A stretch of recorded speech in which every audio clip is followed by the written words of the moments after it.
to Yahweh, Ba'ashem Yahushai, Ba'ashem Rakakadash. I give double honors to the apostles and the elder bishops of Great Millstone. It says salutations, peace, blessings, and safety unto the hopeful elect out there. And with the Hebrew Israelites, the branch of Great Millstone here in Las Vegas. Another week, another day,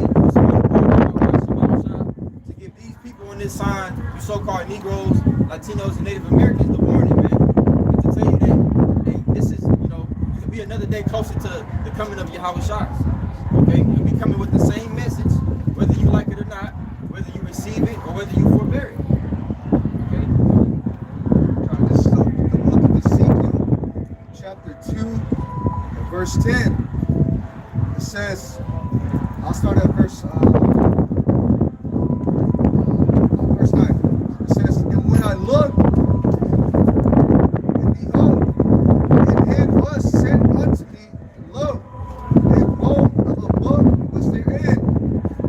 And he spread it before me, and it was written within and without. And there was written therein lamentations and mourning and woe. So as Ezekiel received the inspiration of the Heavenly Father to comprehend the scriptures and to then go preach the scriptures, what was written in there was lamentation, mourning, and woe.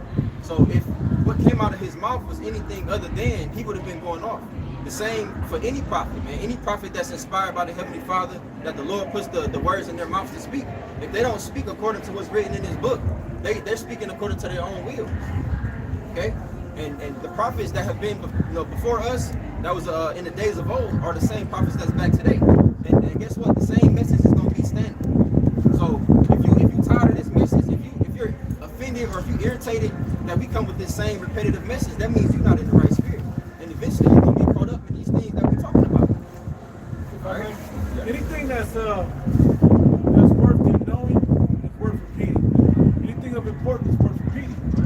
We're super repetitive, so you won't be like, well, I heard something about that, but I wasn't sure. No, we've thoroughly gone over and over and over. That's the message, that's the point. Right? When we speak from I don't want to say a limited book, but there's limited amount of pages to the book, but there's infinite amount of understanding over the same things that we're pushing out. Okay, so you get always deeper understanding of certain other things. But the point is, these events, these situations are constantly going to come over and over. Now that we're seeing them come to pass in the world, we should be without excuse for you people. You know? So real quick, what you said, you want to repeat, right? Second Ezra 8:22. It said, whose service is conversing in wind and fire, whose word is true and sayings constant. Sayings constant. It's a repetitive message. It's like when you get, the reason you know that a call is important, right? Because you might not feel like getting bothered. If somebody call your phone one time and they don't call back or they don't leave a voicemail, you're like, all right, well, it's probably going to be important anyway. If somebody's calling you back to back to back, you're like, oh shit, I probably should answer this call. But that's not the same sentiment that our people hold when it comes to this. They get more and more agitated. They get irritated. But the scriptures say what they say. It's not like the scriptures get updated. They say what they say. And until those things that we saying come to pass, we're going to continue to say it. That's what we was commanded to do. If I may add, see, when you want to get something, to cross over to somebody's mind, you want to get them to truly understand, it takes repetitions. All right? You want it to cross over, you gotta repeat it. Like there's several examples in the scriptures when the Lord would call to one of his disciples, and he would say something repeated. He would say it at least 3 times. And we know that the number 3 is spiritual, signifying understanding. All right. When he told Peter, "If you love me, feed my sheep," and then he asked him, "Do you love me?" He said, "Yeah, you know I love you. Feed my lambs." Then he asked him a 3rd time. Or the vision that Peter had before he went to Cornelius, and the Lord moved an angel when he saw that sheep knit with the 4 corners coming down from the earth with all the creeping and abominable things, and he said to rise, kill, and eat. How many times did he say that in his vision? 3 times. So obviously things get drawn in when they're repeated. So if course, when the prophets go out, they're gonna sound like a broken record. It's meant to be that way. And that's why the Lord told Ezekiel, whether they hear it, whether they forbear, you're gonna get on their nerves. But at the same time, they're gonna be held accountable. But the blood's gonna be off your hands. Alright, so you can see how when Jacob's trouble happens, how the Lord's gonna be justified in destroying majority of his people. Because majority of them are not gonna respond to the message the way of somebody that's in fear will react. Right. You see the attitude of our people when the men of the Lord out in the streets, it don't even register, it don't even bother them. You know? When the last time they saw our people saw men of their age, men of their familiar type, beings. We're not like we're all up here like a damn Globetrotter basketball team, or or 150 people deep. It's unordinary to see this. This is easiest. We're up here. We could have been down there. Yeah. So that's how they. They probably wishing we was there. Right. So, But they don't understand that this is the preferred gathering that everybody should be at. It makes it that much more heavy and scary that when the scripture says that the Lord blinded their eyes that they should not see, and stopped their ears that they can't hear and understand and comprehend. It's literally, we say this shit every week, but it's a little function going on right there on the end of the corner. But these people, like you said, this is unprecedented. This ain't something that's normal, and they walk right past, they just look at us in a fucking daze. They don't even know what they seeing. It's the spirit, right? Because that little club or whatever down the street right there on the corner, it was for a while that wasn't nothing happening over there. There was no activities, there was no loud music, no people really attending. But then they had it to where they set it up. This is basically a Jake function. All you see is just Jake going up in there. So the Lord has it to where we've already been right here. So for them to open that up right there, the Lord made it to where you Jakes gotta come across the prophets. You gotta walk by us in here. Yeah, you got your function, you got your music and whatever, your drinks and all that, but you gotta come by the prophets on the way to it. You gotta drive past, walk past. Hey, this is a fork in the road. This is a fork in the road. This is where you're gonna go. And you're gonna go. I'm trying to think how it says, but are you gonna go to the right or you gonna go to the left hand? Which way you gonna go? Yeah, that's part of what I'm thinking too. Exactly. You gotta choose which path you gonna walk on, which way of life. But the problem is everybody going to one of them functions is in this life, right? They're fully engulfed in this life, in this flesh right now. They can't even see that World War III has already begun, let alone they can't see into the next life. This is about the next life, this right here. How to make it through the end of this one into the next one. Because of shit like that, you able to ignore or block out the shit that's going on outside of America. Exactly. It's the spirit that this is set up to go on during the day. Like you gotta get up and you have to go out your way to make it to this shit. It's 2 o'clock in the afternoon right now, which means you gotta get up, you gotta shower, you gotta get ready, you gotta do all the the whole process. How long it take Jake to get ready? Be up from at least 10, 11 o'clock in the morning. So it's the spirit that is going on during the day. I had a precept to go with what the brothers kind of started off with about being repetitive with this truth and bringing it out. It's like if I'm there real quick, because you walk. But you brothers know what a hendiatrix is?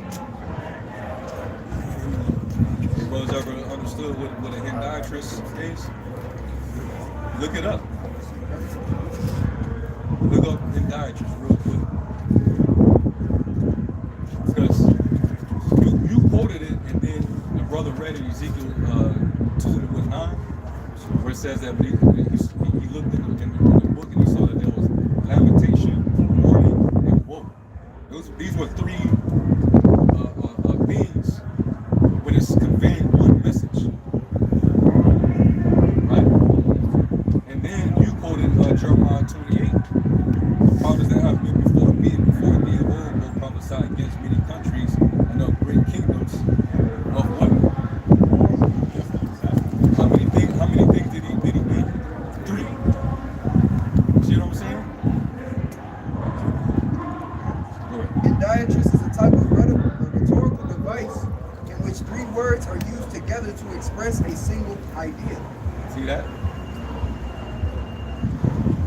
So that's the message that we're conveying.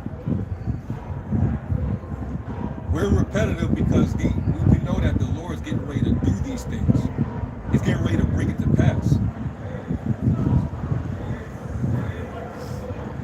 After these warnings, that's it.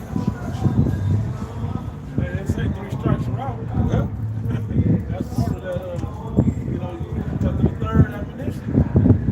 You know, that really is the second admonition. The third one's game time. You already asked for what you get today. Hey, really, if most Oh, of so us, like how many witnesses do you need when it comes to establishing a transgression? You need 2 or 3. You know what I'm saying?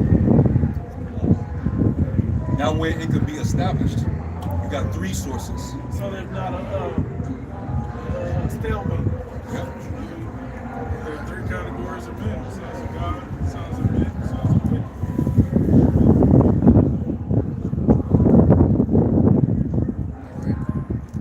You got it. Yeah, Isaiah 62 and 6. I have set watchmen upon thy walls, O Jerusalem, which shall never hold their peace day nor night. Ye that make mention of the Lord, keep not silence, and give him no rest until he make Jerusalem a praise in the earth. I thought about a phrase that Brother Mike Nine used to say. Hey, don't get mad at this. These are the answers. Like if your brother did that lesson already, or you watched that video on that topic by somebody already, watch it now. It's okay. Because these are the answers. And there's just like it's in the prophets, a lot of the events are the same events. Like when you go through all the prophecies, a lot of the different prophets spoke of the same things, but they spoke in different pieces, different little elements, different little things that make the click happen. You don't judge a lesson by the topic. It's like, oh, mark of the beast, yada yada yada. Because especially with the apostles, because you get to watch it, and you'll go into some history, go into something that happened in old school or something. They bring it, but they're able to bring it back to the main topic. So you always, if it's a video that you think that you know that you already know the breakdown, you already know the topic. Don't ever think that, because those lessons that the apostles, elder brothers do, they're heavy, because there's a lot of information that, you know what I mean, that you think that, oh, I already know this. It's not, go ahead. No, you were saying this. If you're in that spirit, then eventually you're going to be sifted out, because your whole focus is entertainment. Yeah. Oh, it's not exciting enough. Y'all keep talking about the same stuff. It ain't exciting enough. Don't worry, it's going to get exciting. It's going to get real exciting. If the truth, I'm sorry, No, you got it. if the truth of it coming to pass ain't exciting to you, this ain't for you anyway. You know, because Mars Hill always wanted something new. Ariapis, right? Yeah, it always wanted something new to come out. They're like, well, who got something new to say? We heard that already. What else y'all got? No. This message is repetitive. It's the same thing. Sometimes it's told calmly. Sometimes it's told with fierce passion. Yep. So there's always different, and it hit different. Yeah, exactly. The scripture the elder read, it said their sayings constant. It didn't say the events constant. Just because the apostles and elders and brothers is bringing up the same precepts and the same topics, that don't mean we speaking on the same event. It's different events that cause us to speak on these things over and over again. So it's gonna be a consistent message, man. The scriptures even tell you, be steadfast in your understanding and let your word be the same. All right. Get that. It's Deuteronomy 18, verse 18.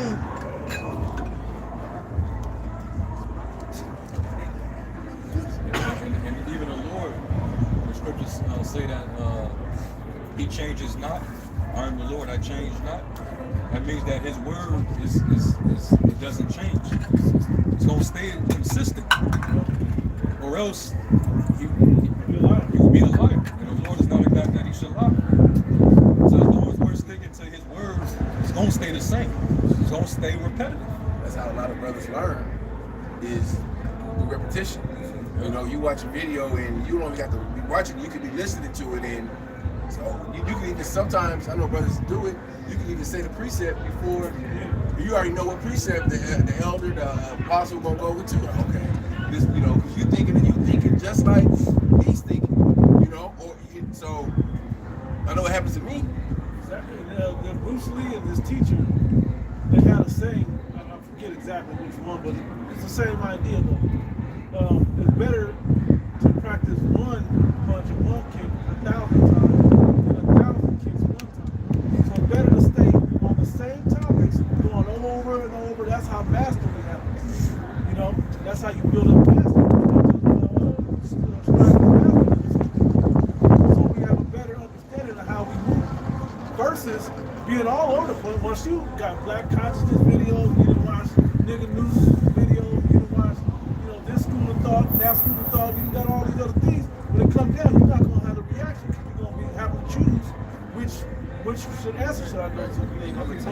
You realize even when you watched and consumed all that bullshit, that all that bullshit knowledge that they was feeding you is useless in this time. They did not teach you for spiritual readiness, how to prepare yourself for the time that we're heading into. None of that shit prepared these niggas spiritually for the times that we're coming in now. So what good was all that bullshit ass knowledge? All that debating, what good did it do for you? It got us some dollars in the pool. And a few of them niggas, they got judged. They behind bars and shit and getting ready for a missile. This is the only book that you should be getting your wisdom. Seek you out of the book of the Lord and read it. Deuteronomy 18:18, it says, I will raise them up a prophet from among their brethren, like unto thee, and will put my words in his mouth, and he shall speak unto them all that I shall command him. It said he will put his words in our mouth. He's not going to send a prophet. He's not going to sit up some men and just go say, go feel what you feel like. Go say what you feel like. You know, however you want to say it, just go ahead and say it like that. No, he gave a direct order and put it in the spirit so those men know what to say and how to say it and when to say it.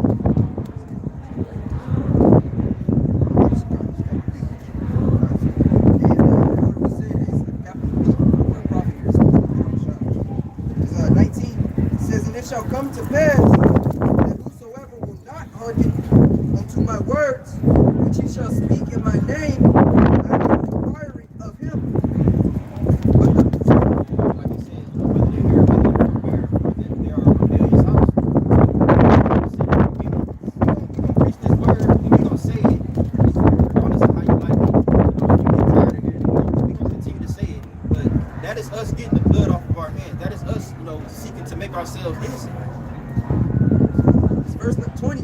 But the prophet which shall presume to speak a word in my name, which I have not commanded him to speak. If a man call himself being a prophet, standing in the stand of a teacher, and he's speaking presumptuously according to his own will, even regardless of what the scriptures say, he's telling you something completely different. What did it say? But the prophet which shall presume to speak a word in my name, which I have not commanded him to speak, and that shall speak in the name of other gods, even that prophet shall die. The Lord said it. We ain't saying it. You got Israelite groups that say Jesus Christ. You know, God. You know, that's another God. So you know, shot.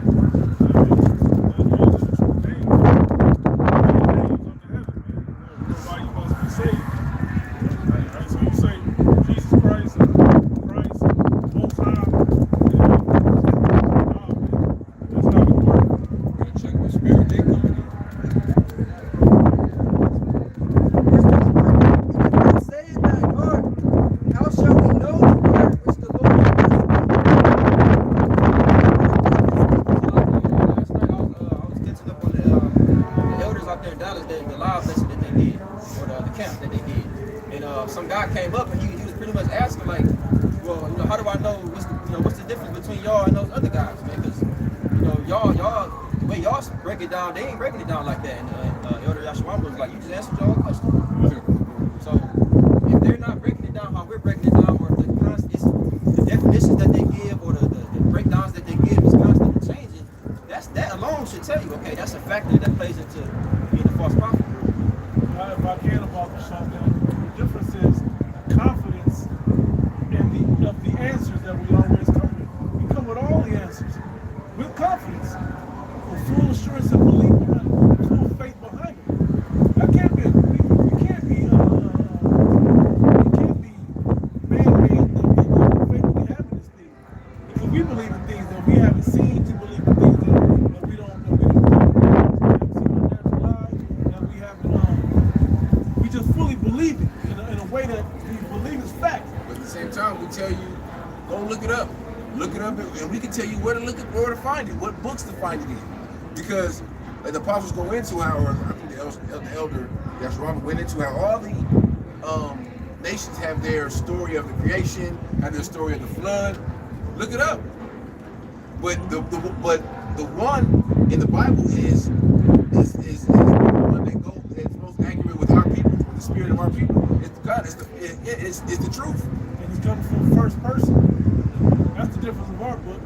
Samaritan account is just talking about what they saw. This is first person. This is what I did without going into too much detail. Yeah, when Moses on top of the side, that's where you got the understanding. In the lineage, all going down. It's been 80 minutes of Samaritan, basically. Yeah. To that back up what the elder's saying, that's why the scriptures talk about when he came down from the mountain that his face was shining. You know, and it said Israel recognized that his face was shining. He's like taking it back, man. Okay, what did you just hear? What did you just learn? You know? And the scripture tells you wisdom making the man's face to shine.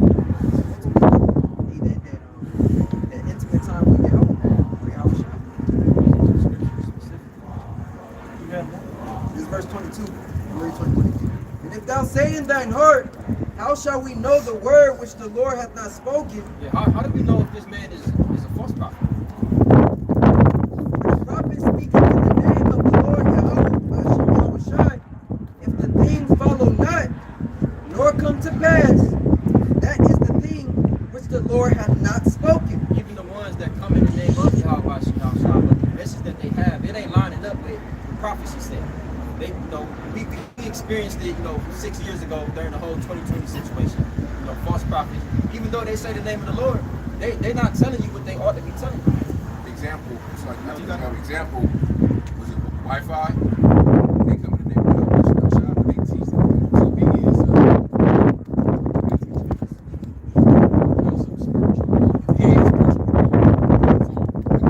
the brother's point, they come in the name. They not teaching you, give you a breakdown. Serious promises. Right.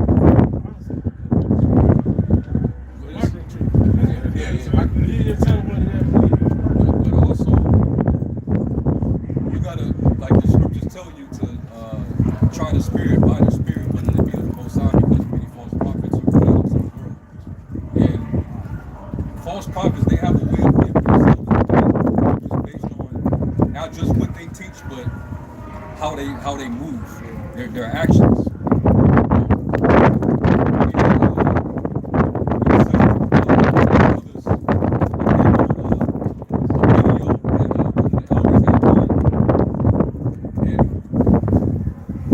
IUIC was being called out, and these several individuals that came on the brother's comment board, he was basically saying, I really didn't learn how to suffer until I started watching Great Wisdom. They didn't teach me how to spiritually get built up. They would just teach me how to find prosperity and stuff like that. Oh, he said chants. Yeah, marching, military style marching and chanting and all that. He said that if you ain't built up, you can just get lost in it. So just that overall vibration of it should tell you something. The times that we headed into, and these guys still want to march and have extravagant weddings and gimmicks. Yeah, buy land and all that. The spirit teaches. Even Prophet Ezra, the angel was telling Prophet Ezra, hey, detach yourself.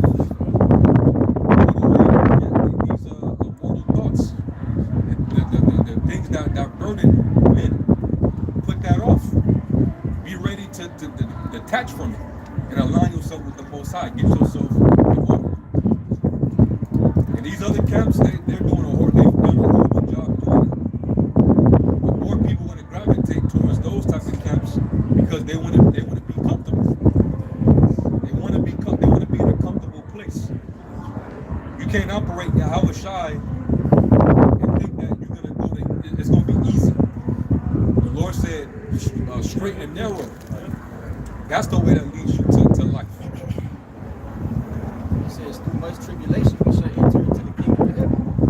We are not in the kingdom of heaven right now. So understanding that everything prior to the kingdom is going to be distress, it's going to be anguish, it's going to be calamities, it's going to be trouble.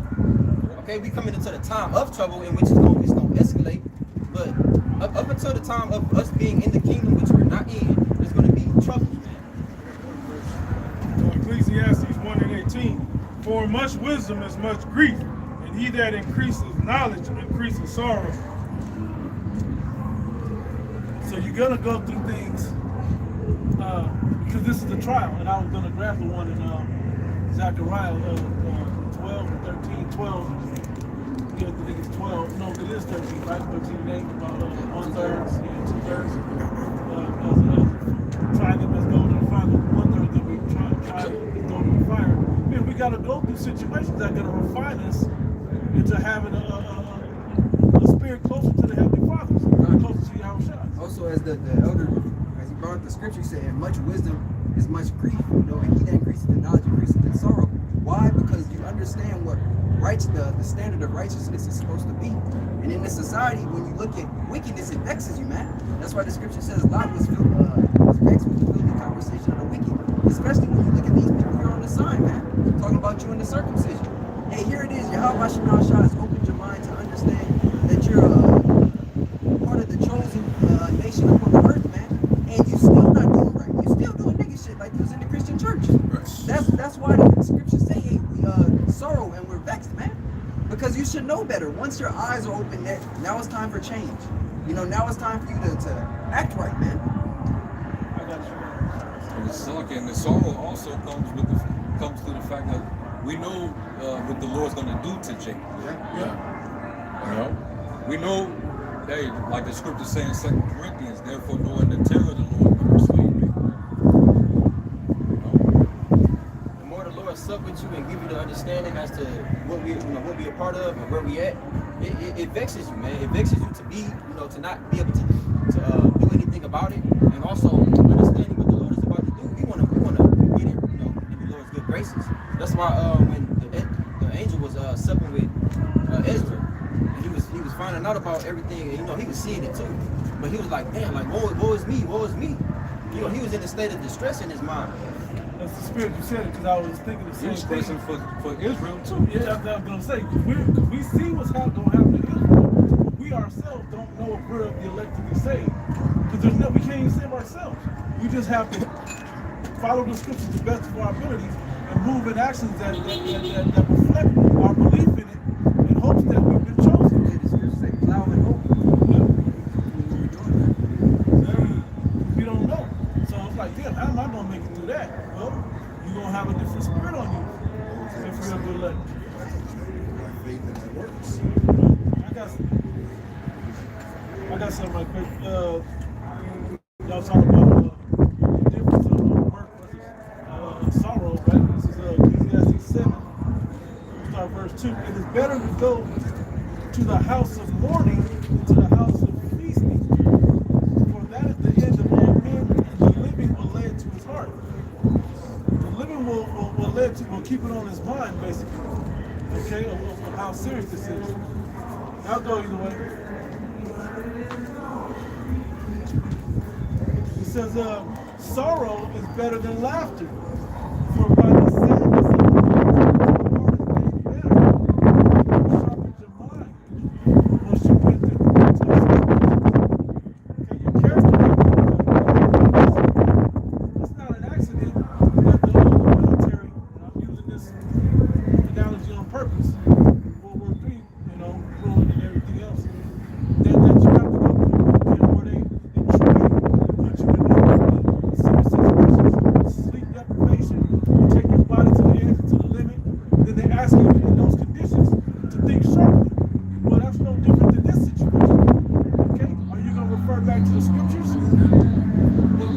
find it tough when you're tired, you're sleepy, but you gotta move 2 miles down the road or whatever the case may be. Or you gotta, sorry, y'all. you gotta pray. Okay. It ain't so much about separating yourself. These are Israelites. Separating yourself physically, but separating yourself mentally, man. You know, being able to be in your environment, but being able to not be there presently, in a mental man. That's how those soldiers are able to endure the situations that they're in. Because you're in it, you're in the midst of it, but their mind is beyond that. It's not subject to the current situation. That's the person that we have to be in. It's definitely instead of being stoned, he took his mind into another place because he could see the end game of where he was trying to get to. Ancient fire squad. Right. So now you have to be able to do that in these situations, but that don't mean to take to be a lackadaisical thing. No. It means you're more focused because you got to make sure. It's like we just had the Winter Olympics, right? Y'all know curling. Y'all know that. That's a dumbass game. Y'all get it, right? But they got to start back here. They got to aim it from back here in hopes to make sure it goes straight all the way down there. But what they do here and down there have to line up. Say it again? Projection. You have to be able to project this all the way down to there and still keep it straight. Golf is similar. So it's a similar thing. You got to make sure that that's why they got the people shaving the ice right in front. Because you see one stop and another one because they understand it's leaning this way or whatever the case may be. That's the adjustments that we got to make on the fly. But we always keep the end game, the end target, as the foremost objective. What do they have in common? They know where they want to go. Exactly. Yeah, you can't take those steps unless you know where you want to go in the first place. Both parties, everyone's in same communication with each other. You know, I'm thinking what you thinking, and we all, you know, to curling, they're all focused on one main goal. Same thing with us. Same thing with the true prophets.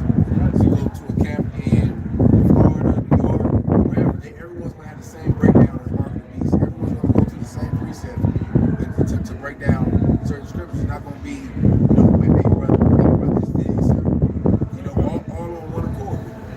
In Great Millstone. Right, in every You go to another chapter.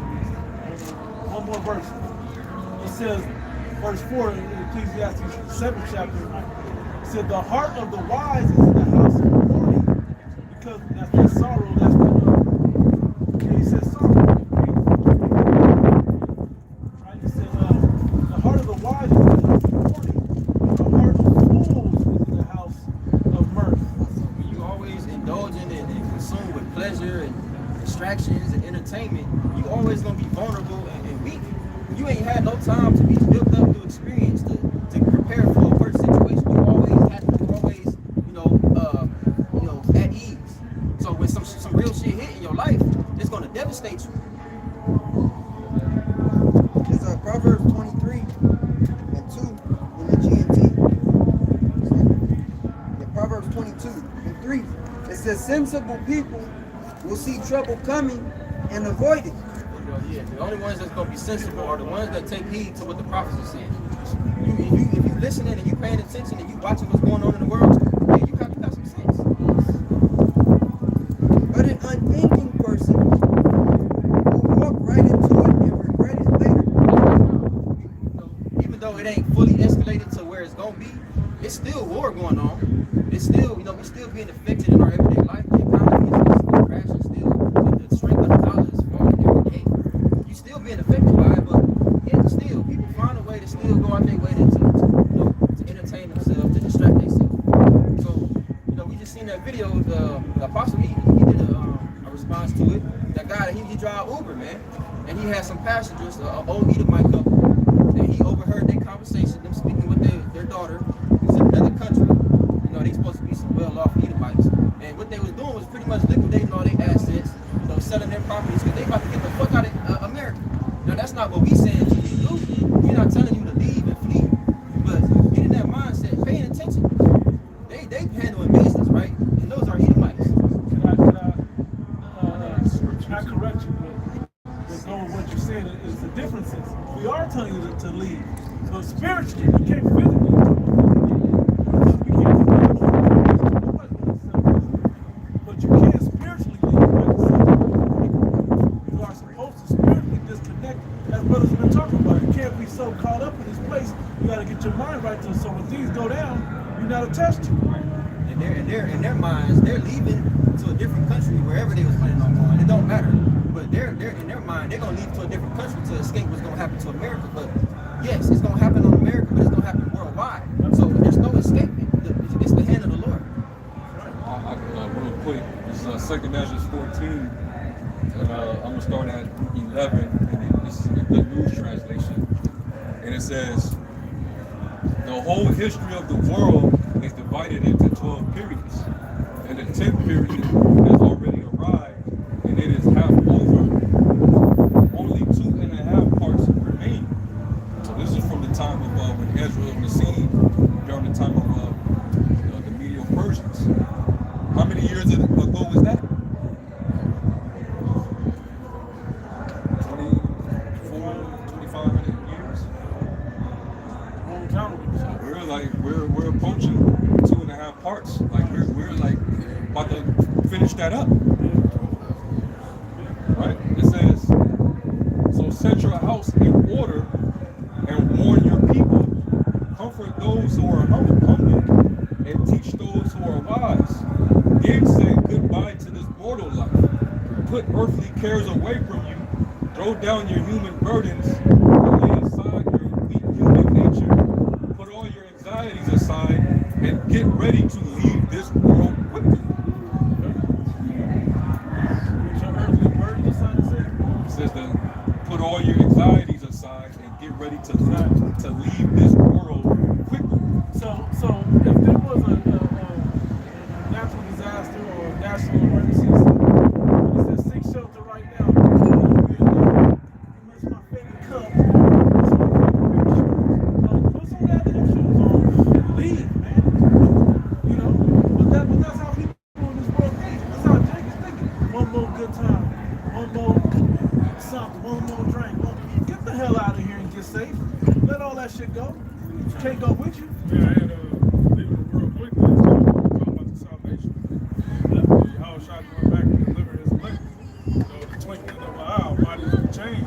In ships, spaceships, chariots of Israel. That's how we're going to leave the world quickly. What did Howard Shah say? He said, when I was with you, which we're going to be with you again, take not script, no purse, no money. He said he had a list of things. You don't need none of that because you with me. Right? So the same situation. You guys look so nice. We don't need to take anything with us to get up out of here this time. We gotta leave it all. Now when he was without us, we took all those things, but now we're gonna be with him. So we just nothing to hold on to. You got it back there. Verse 16, and it says, you have seen many evil things already, but far worse things are about to happen. Just to go back to what the brother was explaining, the video the older Jake did, you could see the concern, the look of concern he was explaining. You know, he was a little choked up just to even put that message out there on that TikTok. And that conversation that he had at the start with that Edomite couple, because apparently they knew that they a lot of these Edomites that they got a little wealth, they got a little money, they got connections, they got insight, so they usually can take the precautions to you know, be able to get out of certain situations. They have the resources, the money, right, and to you know, like you said, get out or you know, have a safe haven in another country somewhere where Jake. Because when he asked him, he was like, I don't mean to butt into your business, but what's something going on? Like something is what do I need to do? And he said, look, they didn't hold back too. It was like, look, we got about 6 months to get your house in line. And then he said, whatever your word atmosphere is, he said times it by 10. And you can tell that shook Jay. But see, you gotta hear a older Edomite couple say that to you for you to tremble. But we've been out here telling you for years, for decades, we've been warning you on these streets, man. And the thing is, Jake, that Jake, he's not a fool. Like, he wasn't completely, blind to what's going on. He paid attention a little bit. He said he been watching TikTok, but he said this got anything to do with the prices. The Edomite was like, oh, this ain't got nothing to do with prices. But the Edomite, he didn't even go into detail about why it's gonna be so bad. We going into detail. We telling you like, okay, it's gonna be famine. It's gonna be, cannibalism is coming back. It's gonna be infighting in the streets, man. It's gonna be martial law. When they come with this, when they come down like madmen, to implement this MOTB, the RFID microchip, they're gonna make it to where if you don't take it, they're gonna cast you in a prison. Some people gonna be beheaded for not taking it. He ain't going into detail like that. But we going into detail telling you that this is what's coming, man. They don't want to hear this shit. That's why it's crazy. When the rich man speaks, they extol it to the clouds, and he heard it from me and was like, oh, it gotta be real. But you hear it from Jake all day, and it's like, these niggas tripping, right? Or they look like me, Yahushua said it best, a prophet is not without honor except among his own country. Yeah, man. That's the people who fight against us, the artists.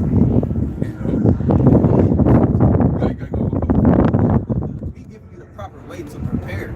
The way that he was saying that's not going to save you. It's not. You can go buy some gold and silver. Yeah, it's not going to work. They're not going to be saved. Exactly.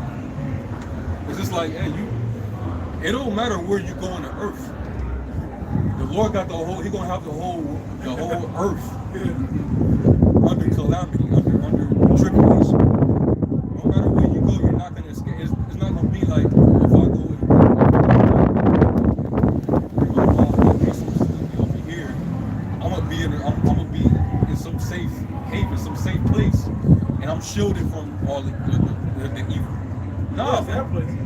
The Lord said, woe to the world and them that dwell therein. You ain't gonna be able to escape a damn thing. It don't matter what your status is or what you possess. Edomites for a long time have thought they could escape the calamities, the economic turmoil, the famines, because they have spaces like what's that? Like Tahiti down there, and I can think it's a certain like. Around New Zealand and all the islands over there. Yeah, non-nuclear countries. They got I think I want to say in Montana somewhere they have old silos where they built bunkers, and it's no guarantee that all your systems there they're gonna work. It's no guarantee that you're gonna get on that flight to get over to that remote island. And if you do get there, who's to say that they ain't tidal wave to wipe your shit out or tsunami? And the Lord could cause a new war to start. Yeah.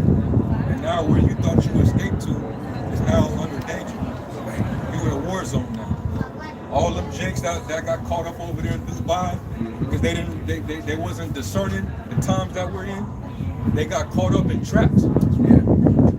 They didn't think about nothing. They in their comfort zone. In that Babylonian spirit, being careless, right? Dwelling in pleasure. And they didn't see that evil was getting ready to hit. There was some jakes over in Thailand that would go out there, they began to live out there extreme, and an earthquake hit. They didn't know what the hell to do. They was like, it's an earthquake. You can't escape, especially Jake, especially people, Israelites on the side. There's no way to escape the judgment. There's no way to escape the calamities. Like the people that was down there in Mexico, that killed the leader of the Jalisco gang. In Cancun and shit. Yeah. In Cancun, that whole shit started when people that was down there vacationing.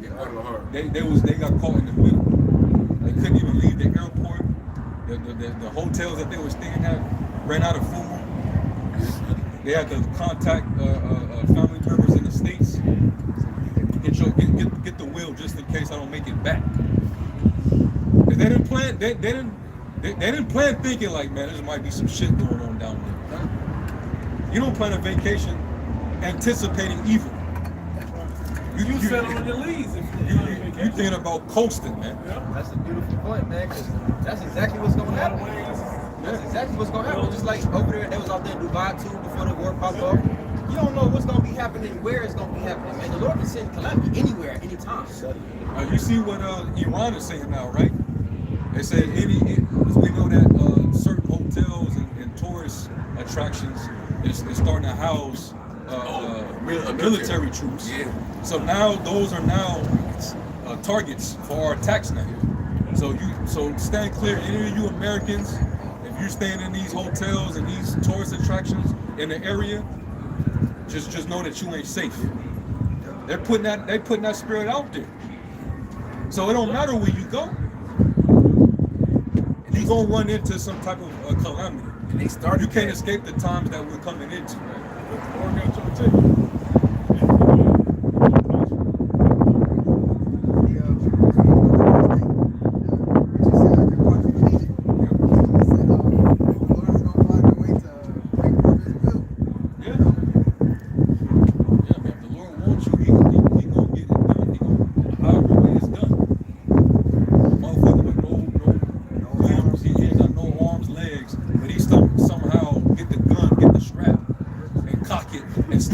Shoot it, and it gets you. There was a story of when a toddler shot somebody. Yeah. Or get a ball and shoot you. He can do anything. Lord can do anything, man. I be thinking about that, how these Edomites got these bunkers. Don't you know that the smallest little fly or tick can kill your ass? Well, they just apparitions scare them to death. You know? And look at the trouble of the travail he did unto the Egyptians when darkness hit. He said apparitions amongst them. Right? And they were dying because of that. I gotta be that Edomite critic. He said, what's your worst nightmare? What's the worst thing you can ever imagine to happen in your life? What's about it? Yeah, it'll be on the team. That was accurate though. And I give credits to the prophecy. Daniel 12:1. That's how bad it's gonna be. There'll be no other day like it, man. That's why it's important to give diligence to make the calling of your election sure. Because there's no way in hell you're gonna make it without being of the elect. It's just no freaking way, man. And trying to get captured, Man. and going into servitude, that ain't making it. Let's be real. Yeah. This is Sirach 5:7, and it reads, "Make no tearing to turn to the Lord, and put not off from day to day, for suddenly shall the wrath of Yahweh by Hashem Yahushai come forth, and in thy security thou shalt be destroyed." It says, suddenly shall the wrath of the Lord come forth. The Lord already said, his thoughts are not your thoughts. Neither is his ways your ways. So the Lord don't move how you think he gonna move. You can't predict what the Lord gonna do, man. You can't think, okay, you know what? I'm gonna kick it for 6 months, and then I'm gonna go on vacation. You know, I'm gonna get this little bit of money, and then I'm gonna come back and I'm gonna mess with the Hebrew Israelites. It ain't gonna work like that, man. Your ass gonna get stuck out somewhere. They've been doing that. How many, particularly here, I don't know everywhere else, but here, how many times somebody come on vacation, you still on the strip, come on vacation, I'm gonna get right, I'm gonna check y'all out. Or I seen y'all in my city. I know, I seen y'all before. How many Jakes just out in this city and live around this area, walk by and say, y'all be out here every Sunday? Yeah, every Sunday. Never see them again. Ever. They stay down the street. They ain't scared enough, man. It's like It says, "For suddenly shall the wrath of Yahweh by Hashem Yahushai come forth, and in thy security thou shalt be destroyed and perish in the day of vengeance." And it says suddenly.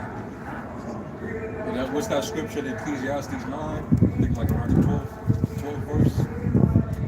It talks about that like a fish caught in an evil net. Ecclesiastes 9:12. For man also knoweth not his time, as the fishes that are taken in an evil net, and as the birds that are caught up in the snare. So are the sons of men snared in an evil time, when it falleth suddenly upon them. Suddenly. When something happens suddenly, what does that mean? Something happens so quick and unexpectedly. You have no reaction time. There's no warning, no nothing. And like a lightning strike, it doesn't warn you that it's about to strike you. It just you out in the open, because your dumbass wasn't sheltered. You wasn't, you was just out in the open. You hear that? You hear the thunder, but like it's like yeah, thunder, yeah. We're giving Jake that warning. They see the skies, and they don't react to the. Like, you see, it's about to fucking rain, right? This earthquake weather. Right. This earthquake weather. What's earthquake weather? Wait till everything going on. People that said they've been hit by lightning, they say right before they would say the only thing they remember is that their hairs were standing up on their muscles. And then as soon as they felt that, that's when they was hit with the heat.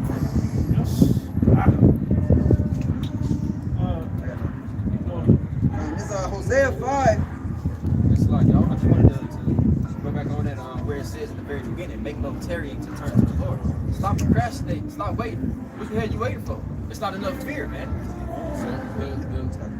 The procrastination is really just Jake still being distracted by life.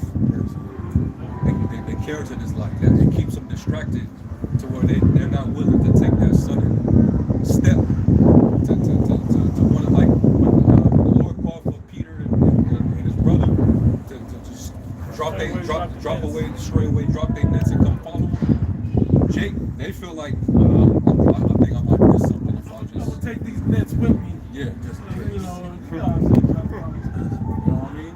That's how Jake is, man. What if it doesn't happen in my time? What if it doesn't happen tomorrow? I gotta prepare. What about my children? What about my grandchildren?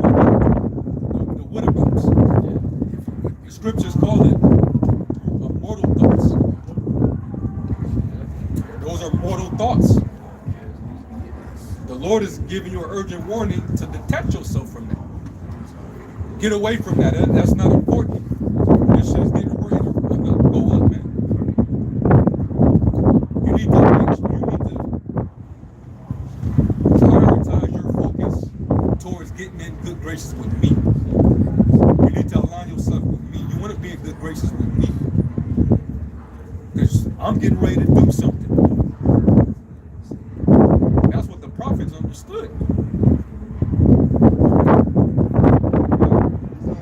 Hosea 5, verse 15. I will go and return to my place till they acknowledge their offense and seek my face. In their affliction, they will seek me early.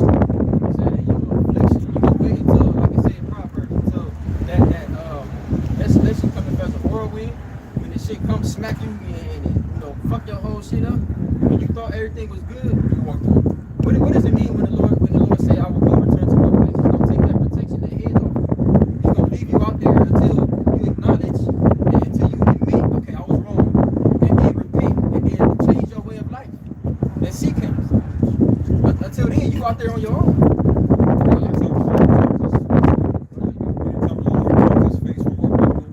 That's pretty much him withdrawing his hedge of divine protection from Israel.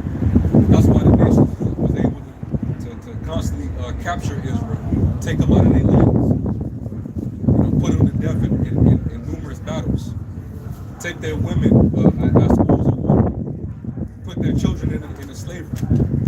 The nations are able to do that to you when the Lord's face is turned away from you. Isaiah 59 and 2. But your iniquities have separated between you and your power, and your sins have hid his face from you, that he will not hear. He that turneth away his ear from hearing the law on both sides, even his prayers shall be an abomination. There's a lot of people that come by, they don't pay attention now, but at some point they gonna, some real shit gonna happen in their life, and then they gonna go and they gonna inquire, they gonna look for brothers on the videos, and they gonna get the name of the Lord because they in distress and they gonna want to pray, but their prayer's not gonna be answered. Silly ass head dubs walking by, coming out the club, and I'm pretty sure, ain't no guys choosing up on them. They probably just up there like, waiting for the didn't catch nobody. So let's leave and walk by. And y'all look good. Y'all looking good up here. Like we supposed to just, you know, Oh, for real? yeah. But they have no idea. Like telling the prophets they look good. Like what? Come on, man. We got on not tablets. Sackcloth. We got damn, what they call it? Sackcloth. Sackcloth. We got sackcloth. You ain't worried about looking good.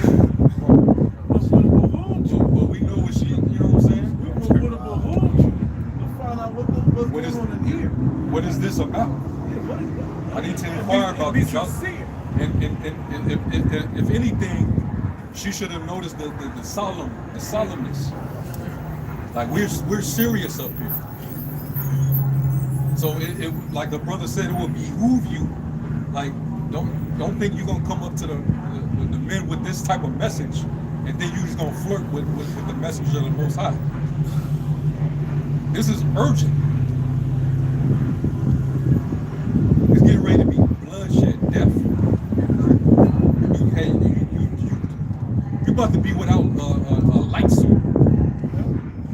Your gas gonna be $10-$15 a gallon. If this continue to escalate, which is looking like it is. Yeah, the price of oil per barrel was like $103.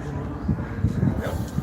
Out last week it was like $80-something. So we saw let that price of oil hit 200. And you're looking at in Vegas, you're probably looking at like $7, $8, $9 a gallon of gas. And also your food is gonna ramp up too. You take gas and get it on the shelves.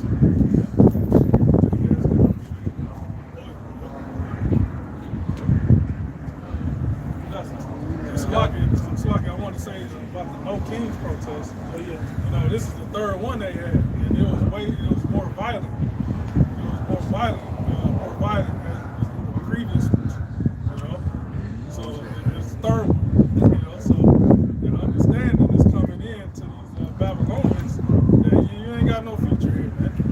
You know, everything's gonna get worse and worse. And so ultimately, you take up arms and go against the government.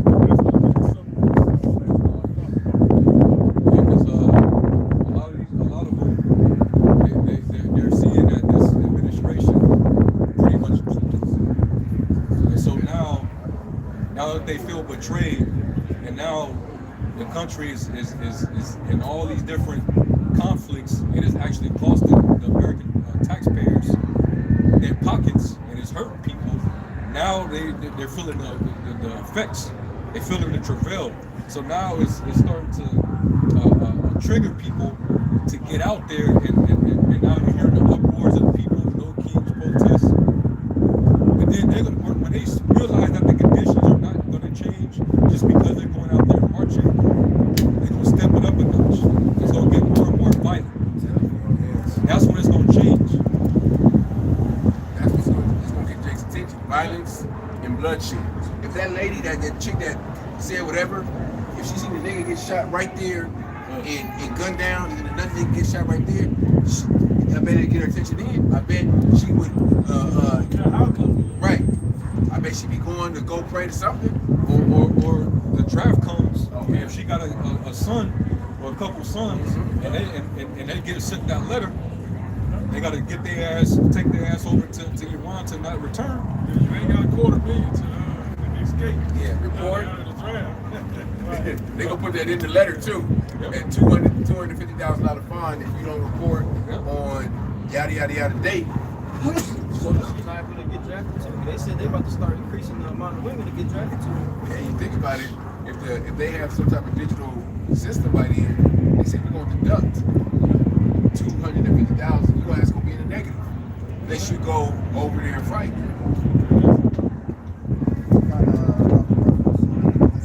Not bringing the information. Because I don't know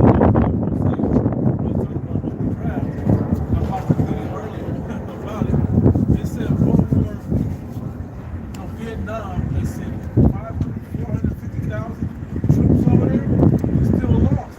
And that was a population of 70 million.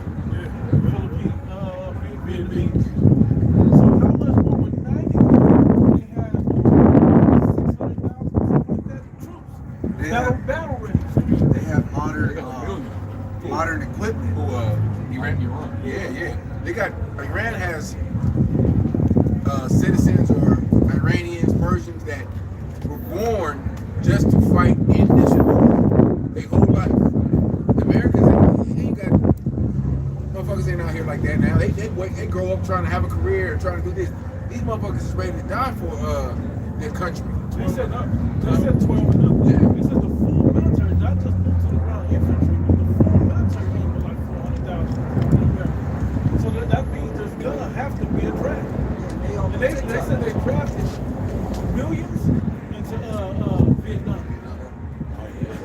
They drafted like, So they had some, and they drafted 1 million more. Yeah, So to 1 go million to people. Vietnam Yeah. to lose.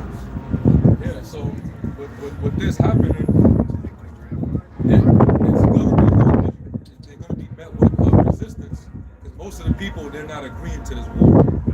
So if you try to force these men and even women into this war, the resistance, they're going to have no choice but to have to, yeah, but it's going to be a hard situation because people are not going to just willfully just go out and go and fight in these people's war.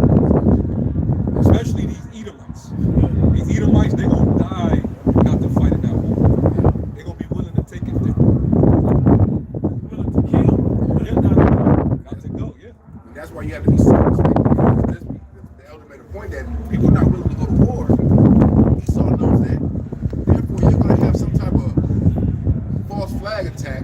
They have to boost the morale to say, hey, yeah, you know, you can't do this to Americans. Iran did this, whatever the situation is, whether it's a EMP attack on some particular place, whatever it is, it's going to try to help boost the morale to make people want to join this war. They call it rallying around the flag. Yeah. So Iran was supposedly having riots and protesting over there in the capitals, But as soon as America and Israel attacked them, they all rallied around the flag. Like, oh hell no! Now we with the government now. We got to defend our country. Right. So but the false flag operations here, they're already exposed. Everybody already knows who's doing it. So that shit is not gonna work. Also, They're going to be right on TikTok. They're going to be right on all these platforms saying, yeah, this is a double F. The Mossad, this and that and the third. Everybody gonna put it together. They're gonna be like, yeah, they tried to pull one of us. I was thinking, they remember they had made a mention about Iranian drones in California. They fuck around and shoot a drone and got an American flag on it. Talking about this Iranian, and that's somebody gonna have a video of it. And they gonna expose this shit, man. Yeah, you got videos going viral of how the Israeli government, they've been behind so many false flags, even on Americans. they kill more Americans than Iran has. Yeah. They shoot a missile from So we're back. it hit Saudi Arabia. You know damn well it came from the other direction. Right. Yeah, man. Yeah. So it's shit's finna get rough out here. What greater warning do you people need? Brother, just speaking on what they speaking on, I had looked up what are the signs that a kingdom is about to fail or die.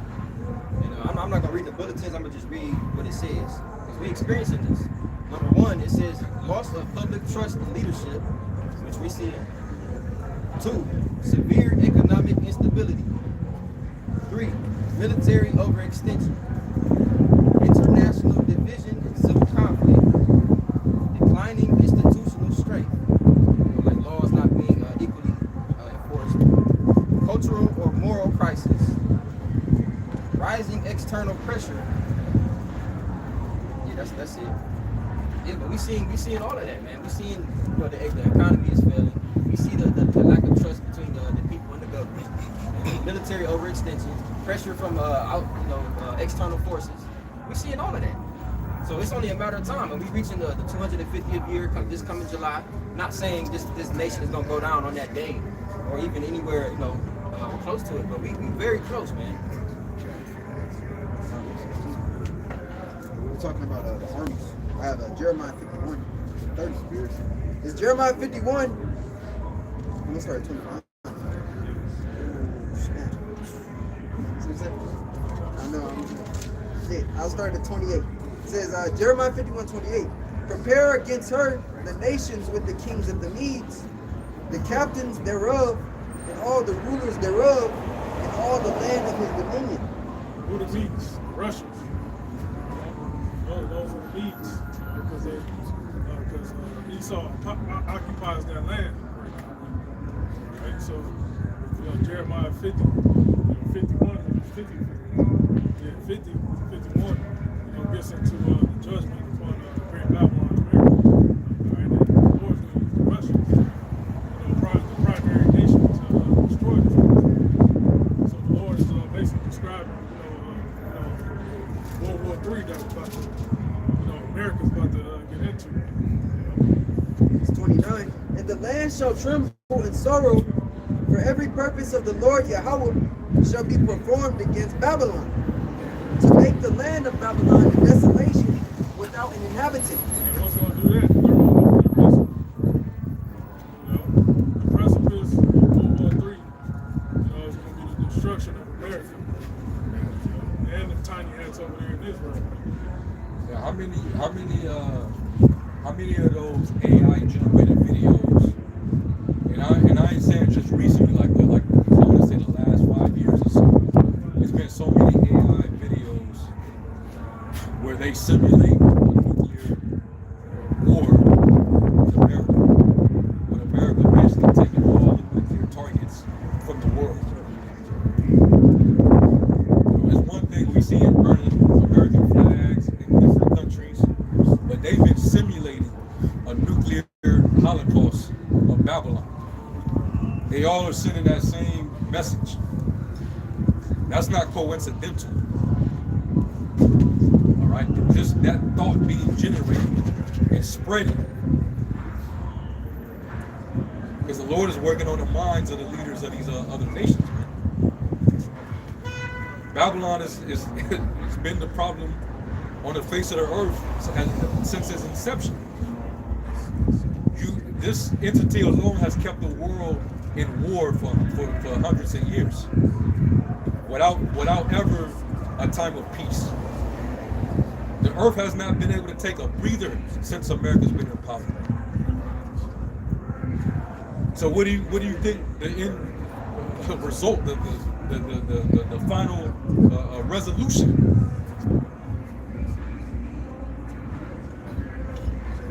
Hey, the Bible tells you, the prophecies.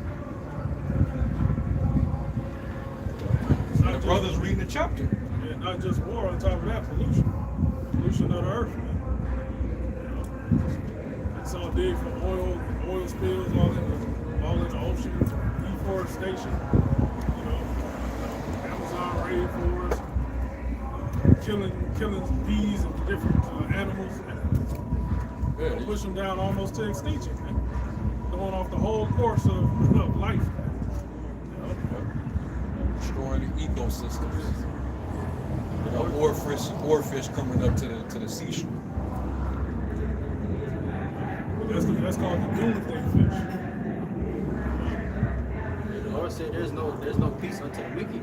There's no peace, as long as he's in power, there's not going to be any peace for anybody. And there's also no peace coming to him. And even nature knows ain't peace coming to this day. You know how many times that the Israeli flag, the crows, that attacked it? Oh yeah. Took it down. You had dogs tear one down. And then recently they spotted a whole fucking host, a swarm of crows over Israel, over Tel Aviv.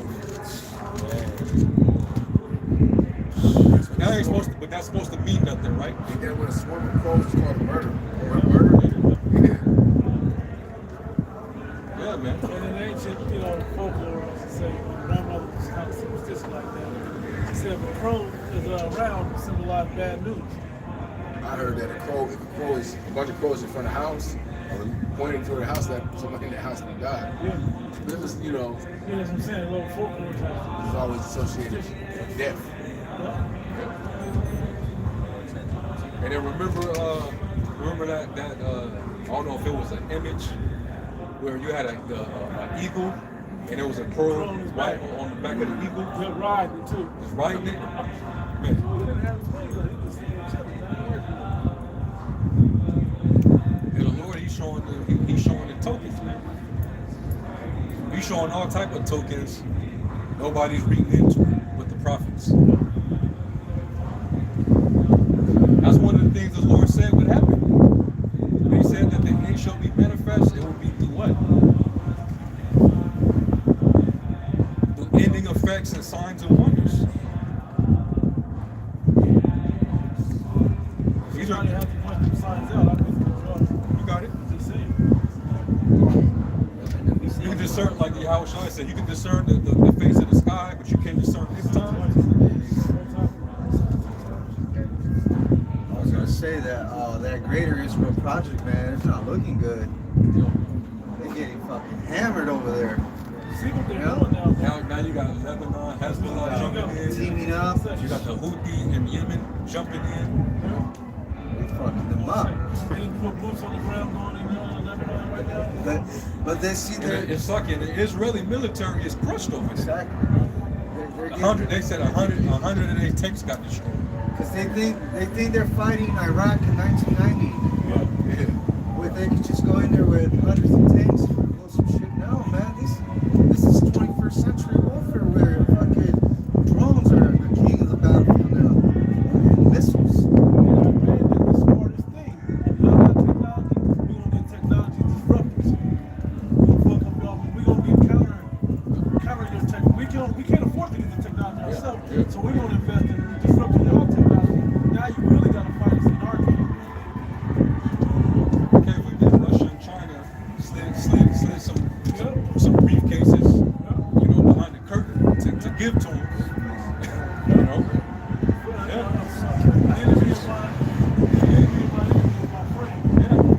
They remember the intel that America was giving Israel when they started those attacks. So now Russia, they're like, oh shit, that was coordinated with Ukraine. It still is. So yeah, we're gonna.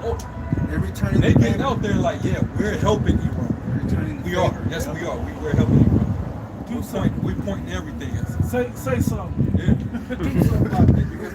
Because they put hella sanctions on Russia during the whole Ukraine war. You know? They destroyed the Nord Stream pipeline. Yeah, they blew that shit. That was the pipeline for Russia to supply gas to Europe. China has this satellite that's feeding Iran all the intelligence they need, man, from the sky. It's separate from the American GPS, so they're able to blind and bypass radar jamming operations from America. You know, there's just so basically. With that, Iran can see when America's hopping on the jets and they're about to embark on a mission. They see the whole battlefield. They're You can't hide no more. You see what an 82nd Airborne just landed out. Yeah, they see everything. So they got real live satellite images of the whole UAE, of Israel, everything. How do you can't surprise the enemy anymore? It's back in Jeremiah 51, verse 29. It says, "And the land shall tremble and sorrow, for every purpose of the Lord shall be performed against Babylon." Where you at? Jeremiah 51, 29. It says, "For every purpose of the Lord shall be performed against Babylon, to make the land of Babylon a desolation." And I was going to tie it in, but every purpose is what? He had a purpose to make Gog and Magog, which is Russia, to be guards unto those other nations.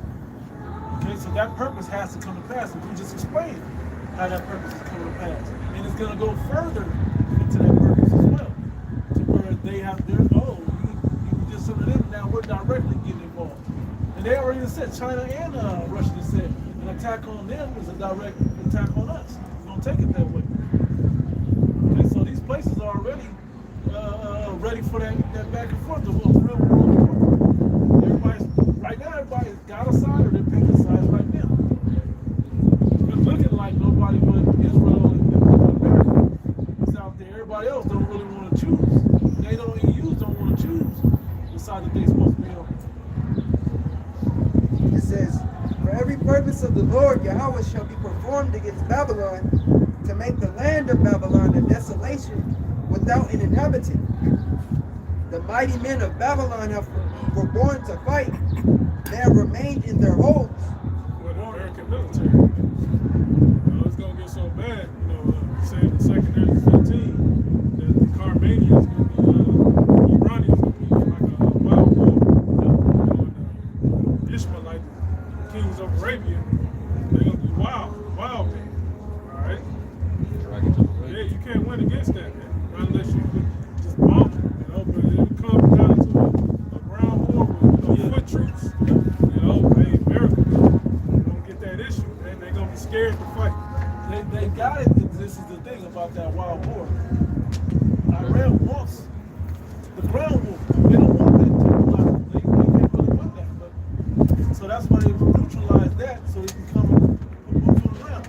That's where that wild war. If anybody saw how wild wars move, motherfuckers is aggressive, man. They don't nothing. They go at everything. They don't run it over, bite, and all kind of shit, man. They're rough. That's how they gonna get down. It's gotta be tough. Yeah, exactly. You ever see how a wild boar defends itself, how it's able to, it's being attacked, and it's able to go down into the hole like that, and it backs itself into the hole. It's similar to how Iran is surrounded by the mountains on the west side, the north side, there's the sea, so they're able to kind of, you know, back in. To take your blood. Right. Your offensive. Mm-hmm. They can come out when you get in range. Yeah, they defend from that burrow. Yeah. Good work, bro. It's back in Jeremiah 51, verse 30. The mighty men of Babylon have forborne to fight. They have remained in their holds. Hey, if I could jump another one real sloppy, because the same thing with Vietnam. American soldiers came back from Vietnam with nightmares about Viet Cong hopping out of holes and all that. Like I just saw a video, they had the traps. They were talking about the traps. They were like, man, museum?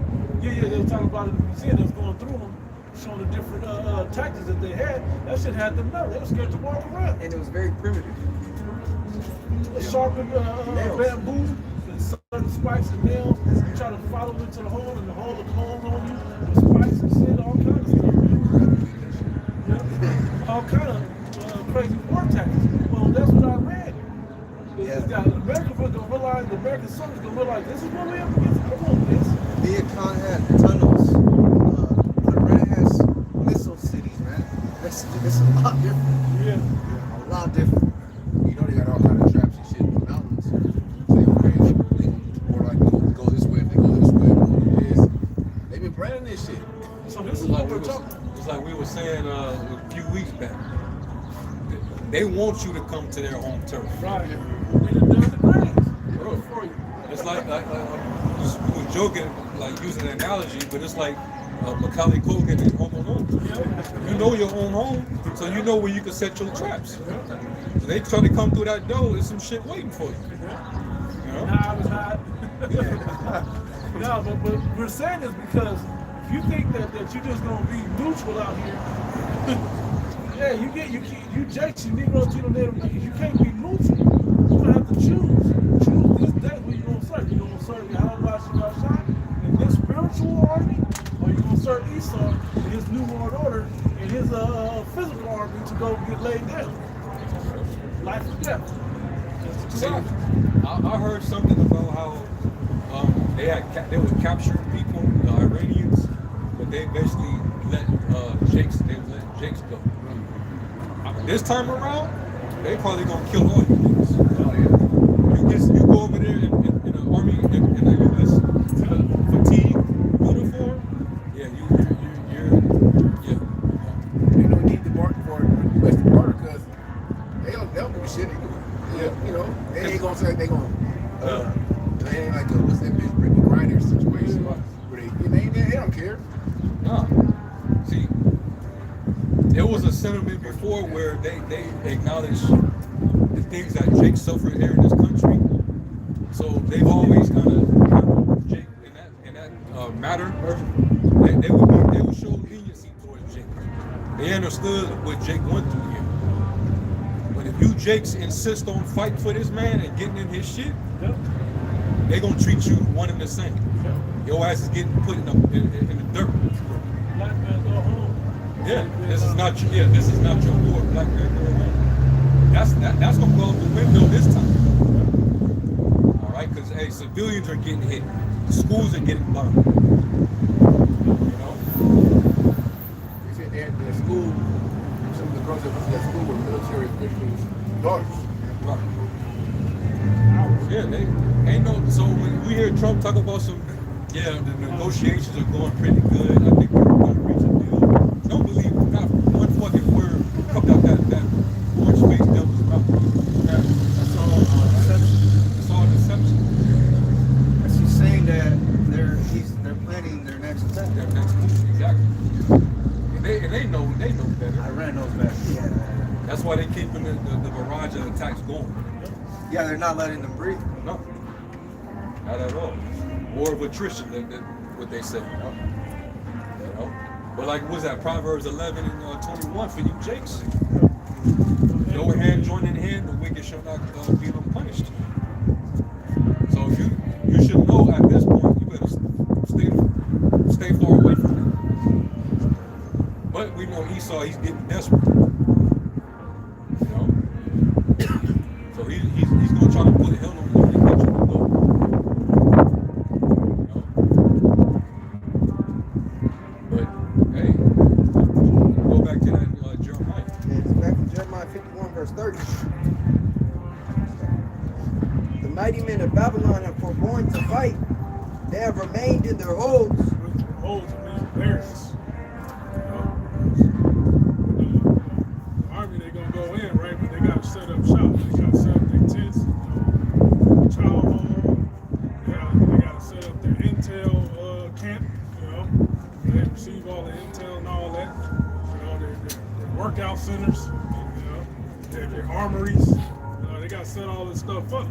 And they placed their beds and stuff, the cots. Not they a sleep. base, it's called something else. Yeah. Basically, we're in ancient war, when you go back to not just the barracks, It's like a one camp. of them, but it's another one. So, yeah, the camp. It's basically a camp. You go out to the war, but then you go retreat back to your own camp. Which is stupid because all their bases have been hit or destroyed. Right. Why are you gonna go over there and try to set up camp? You're gonna get fucking missiles out of there or drone. So really, Babylon is caught in a trap. Oh, shut up. Jump from there where you at, stay where you at, go to Jeremiah 50 and read the 24th verse. Is Jeremiah Read it in, it's like, you can read in that translation. I was going to say get the NLT, but you can read that translation. It's Jeremiah 50 and 24. I have laid a snare for thee, and thou art also taken, O Babylon. And thou wast not aware that thou art, and also caught. Yeah, a snare is an ancient way of saying a trap. Basically, the Lord put Babylon in that trap. Man's goings of the Lord, man. Exactly. So the Lord, he maneuvered you, to fall in line because you're under the control of the Zionists and maybe that war criminal. He's so eager to get that the Israel expansion project. He wanted to get that ball rolling for decades, and this was the perfect opportunity for him. And it was a reason why they had all these pro-Zionists to get into the administration when he ran. When it was announced who was going to be the secretary, who was going to be this, who was going to be that, they were all pro-Zionists, man. All of them.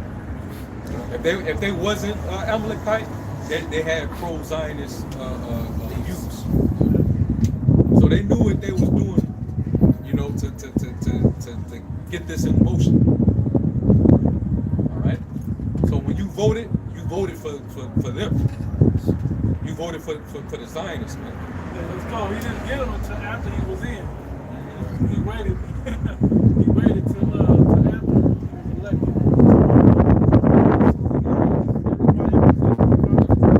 As I said, he's going to got doors and all of this in there, clean house to make room to put his people that was going, because they knew who else was going to back him. Over there, who else was going to back him enough to go and do this agenda? Yeah. Taking that bring that basically bring Greater Israel to project to life. America was the only force that would have to carry that out. They done made enemies everywhere else. They're the main antagonists of the whole so-called Middle East. You funding these rebel groups, these terror groups, you know, Al Qaeda, Taliban, ISIS.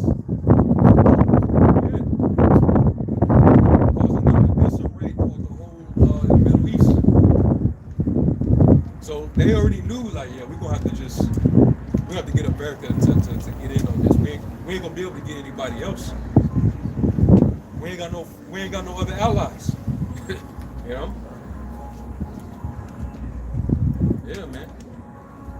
So the Lord used them to set that trap for you. And that's hence the Lisa the Flock show draw them out. Now you get, and they even asked that double BB, and people are saying that you are responsible for dragging America into this war. And he had that big ass smirk. He let off a little chuckle. He let off a chuckle. You know? No, you clearly dragged them in. Because there was no other, what other, every other country over there have been saying what threat did these people pose to us in the whole region. What threat did they impose to America? Exactly. Right, and the reason why Hezbollah, the Houthis, and all these forces they exist is because they're called the resistance. They were created because you were out there To fight against opposition. exactly expanding and destroying and killing and robbing. You don't expect resistance? Dumbass. You had them fighting all your proxies for you.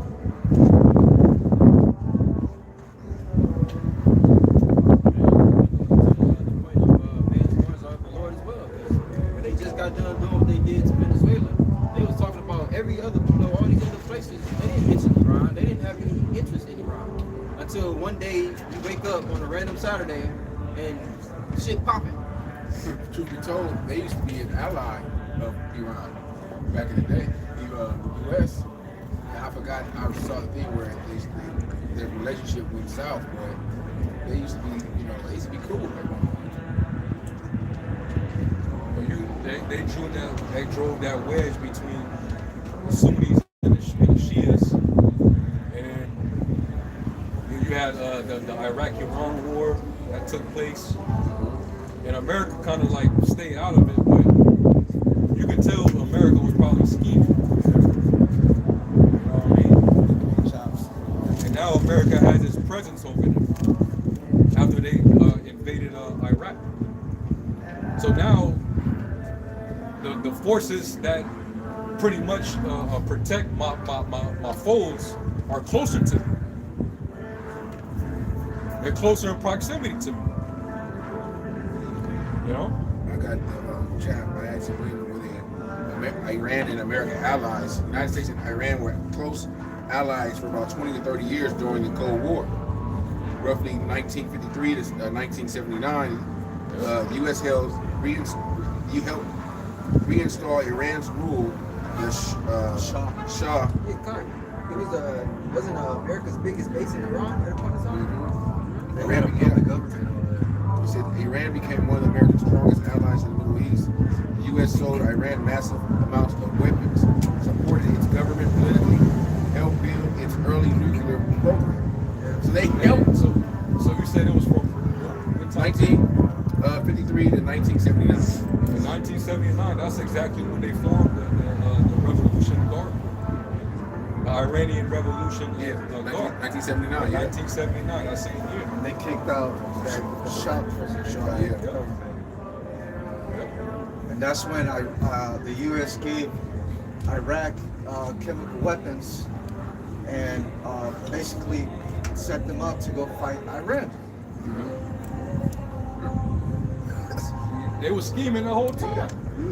That's another reason why the scriptures say never trust thine enemy. Even he could in the beginning, a snake would be your ally until he could find a reason to finally snake you, and then you learn why you ain't supposed to fuck with a snake. That's how all his relationships is like that. It starts off with, hey, we can be bygones and we can do this and make a deal in this, but the whole time he's scheming. That's how he's always been. Esau was playing the long game. Yeah. Iran is playing the long game when they asked that. Hey, Isaiah 33. You deal treacherously with thee, they shall deal treacherously with you. It's basically saying you deceive them, they're going to deceive you. What is that? Obadiah 1 and 7? 1 and 7. All eyes have brought you to the border. They have brought Confederacy. Brought a wound to you, lay that eat your bread, lay the wound up under you. Yeah, man. Japan, I'm waiting for Japan to get their lick in. That's a good time.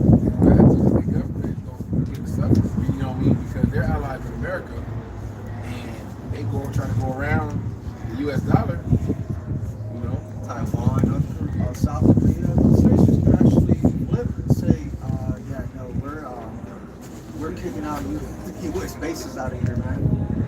For our safety. Yep, they understand that they can't be protected from China and these missiles.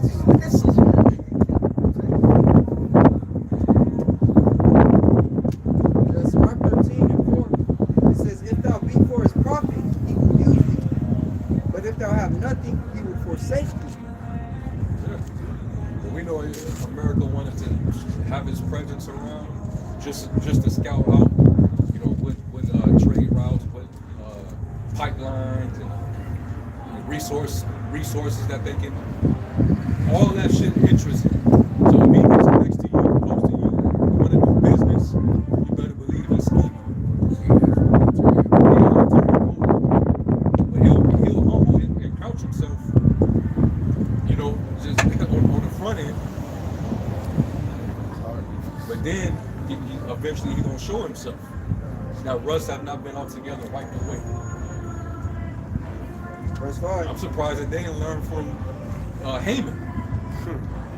Haman was trying to overthrow Xerxes. He just didn't know about it until it was revealed by Mordecai. You know? same, everything full circle, man. Same devils. If thou have anything, he will live with thee. Yea, he will make thee bear and will not be sorry for it.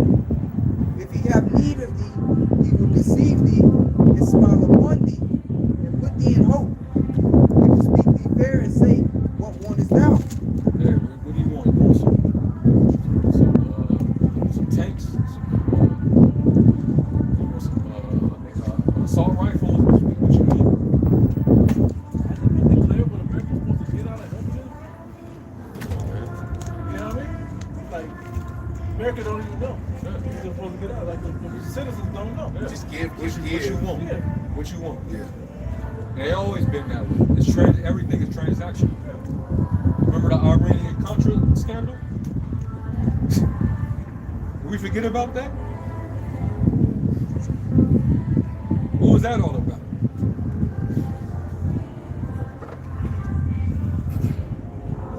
In Sirach 14 and 7, if he doeth good, he doeth it unwillingly, and at the last he will declare his wickedness. It says, I don't know if it's 10, but it says, though he pretend to help you, yet shall he undermine you, which means to diminish. He's going to drain you of everything. Every like I said, the opportunity, as soon as he sees, okay, I can't get nothing else out of you, he's going started. This demon was on Trump. Before they attacked, he was on TV about the protests over there, the riots in Iran, how they're supposedly killing thousands of their own. Help is on the way. You know, he was telling the Iranian people that help is on the way. Don't worry, we're gonna come. Yeah, help is on the way in the form of Tomahawk missiles to your little kids, you know, your children. Right. That's the help that they're sending. You know, many more civilian infrastructure with thousands of people being killed, man. These motherfuckers are back in their regime that was actually shooting missiles, not missiles, but using drone strikes to kill UN humanitarian aid that was trying to feed those starving children in Palestine. You know what I'm saying? Like, UN aid is coming to actually give aid to these people, and you're bombing them.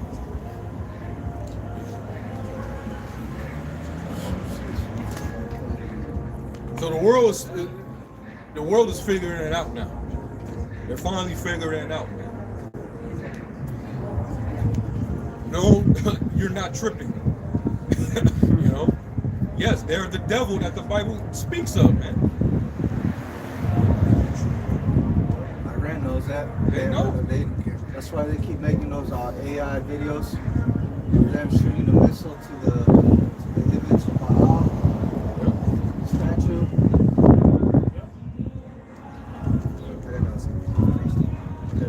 Iranian Contra scandal. It says the Iran Contra scandal was a major political controversy in the U.S. during the 1980s, involving secret arms deals and illegal funding of rebel groups. Under President Reagan, members of his administration secretly sold weapons to Iran, sent money to Nicaraguan rebels, the Contras. It says, so the administration broke the law by secretly funding the Contras using money from the Iran armed sales. To destabilize governments. It says the U.S. hoped Iran would help secure the release of American hostages held in Lebanon. It was surprising because Iran was officially an enemy, especially after the Iran hostage crisis. It says it was a big deal because it violated U.S. law. Congress had explicitly forbidden funding the Contras. It contradicted U.S. foreign policy, negotiating with a hostile nation, and it showed lack of transparency and accountability in the government. Another question for you, Brother Lawrence. What was the weapon of choice of Iran? The gun of choice. That's the clue. AK-47. What's the course? Kalashnikov. So you know where they got that from. So you saw that they was already being allied with them back then.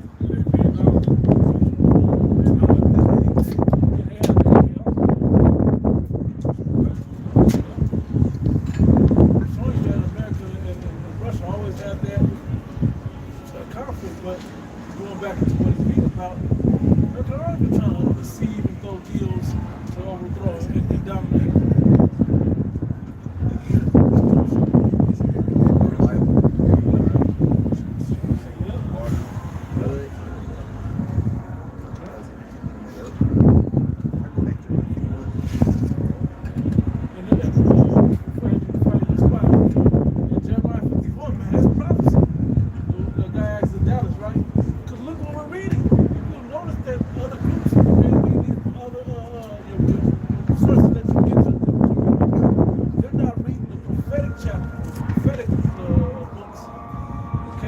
That's a key to the breakdown of the name and the prophecy. Back in Jeremiah 51 and 30, the mighty men of Babylon have forborne to fight. They have remained in their holes. Their might have failed, and they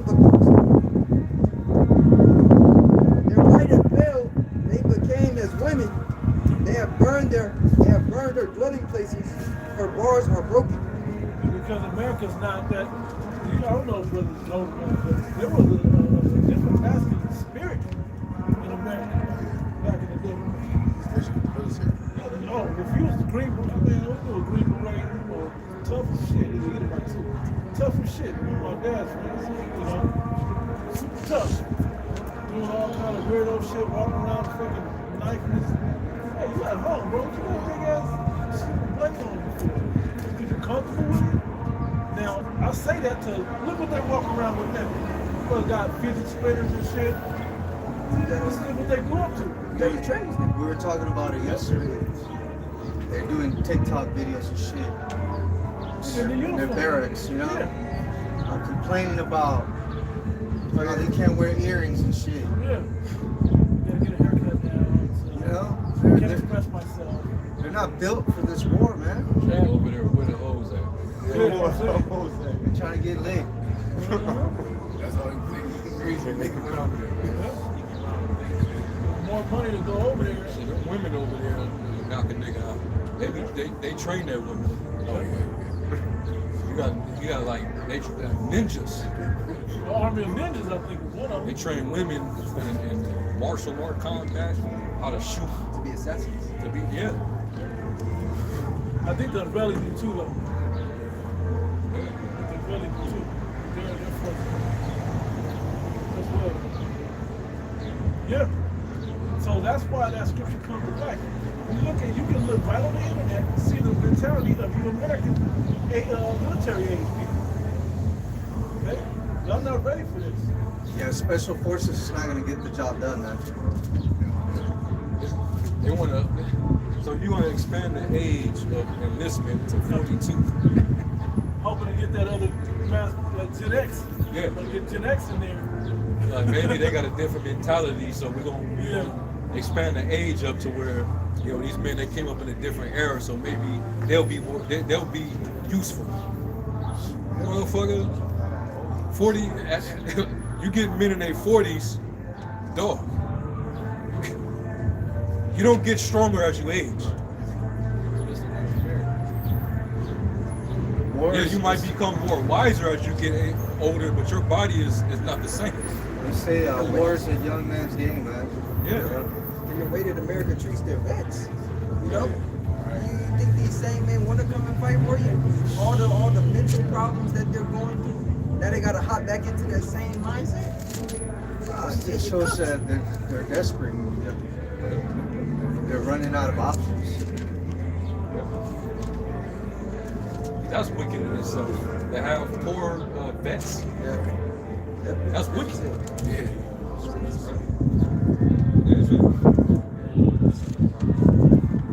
That's wicked. You know, but anyone over 40, man, a lot of them ain't really even in shape like that. They got children. You know what I'm saying? Like It's just they call it the dad bod and shit. Yeah. Like, drinking and smoking. You know what I'm saying? it's meat for the grinder, man. That's all it is. Just another body.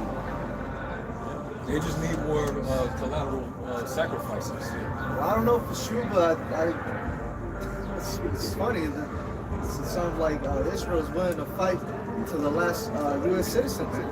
That's what that sounded like, right? That's what it sounded like. Analogy of that, like the 300. He asked, like, he asked the men that came to fight with him, what is your profession? And they, they got all these different soft ass, professions. I'm a baker. I'm a butcher. Because those things can't be applied in war, man. How much more American, man? These people, Bro, if they were so confident in their abilities, you wouldn't have to be desperate and try to drag people that don't even want to fight in your war. You would think that you had the strength and the ability to handle it yourself. Hey, remember even with Gideon, when he was getting ready to mobilize soldiers, and it was a multitude of them, and the first thing the Lord said was, anybody that's afraid, don't even go. Just go home. The Lord said it was too many because they'll say, Numbers. yeah, they delivered themselves. Yeah, by their strength. Yeah. Was that Judges 6 and 8? And that's really Esau's, that's one of his traits where he thinks numbers will scare the opponent, the enemy, into submission. And the Most High don't work like that. The Most High is smaller in numbers. And so he can time. So he showed his power. We got it. That's why Esau's saying, well, maybe we put troops on the ground and we pull up all these different battleships and aircraft carriers. The opponent, I mean, Iran and various nations, well, they'll fear that. That shit just work. That shit don't work no more. I was watching a news video, probably MSNBC, whoever. It said Trump really wants to get out of this war, but there's no way for him to back out and not be considered a loser, which he's been trying to keep down. That's the most high come in his mind. Keeping him in it. Now, I want you in this. Hardening. He got too much pride. Right. Yeah. Too much pride. He said he got no moves left but That's what they call it, hubris. Hubris. Yeah. Too much hubris. That's what's gonna bring him down. Pride go before, a haughty spirit before a fall, man. This is Judges 7. We start top. It says, then Jerubbaal, who's Gideon, and all the people that were with him rose up early and pitched beside the well of Harod, so that the host of the Midianites were on the north side of them by the hill of Moreh, in the valley. And the Lord said unto Gideon, the people that are with thee are too many for me to give the Midianites into their hands, lest Israel vaunt themselves against me, saying, mine own hand hath saved me. Now therefore go to proclaim in the ears of the people, saying, See, because Esau would probably make the same claim. If he get all these people, blacks and Hispanics, Chinese, all these patriotic Americans, and galvanize them and send them all over there, and somehow they neutralize Iran. Esau take the claim for himself. But he did it, yes. Trump would get up on that stage and say, "Yeah, see, this is why there's not going to be a third term. I'm the best president the United States have ever seen." You know what I'm saying? Like he'll get up there and do that. He'll take all the fucking credit. You already just said we'll take whatever we want. Nigga, Pete Hagchef, he'll get up there and make a fool of him too. I realize they're both against the both sides. Yeah. How's it go? He fucked up the whole thing about it. Right. This is verse 3. It says, now therefore go to proclaim in the ears of the people, saying, whosoever is fearful and afraid, let him return and depart early from Mount Gilead. And there returned of the people 20 and 2,000, and there remained 10,000. See? But the Lord said, if any Kool-Aid is in your heart, just leave. Esau don't care if you're scared or not. You going. We need you to go over there and die for us because we're desperately trying to establish our new world headquarters over there.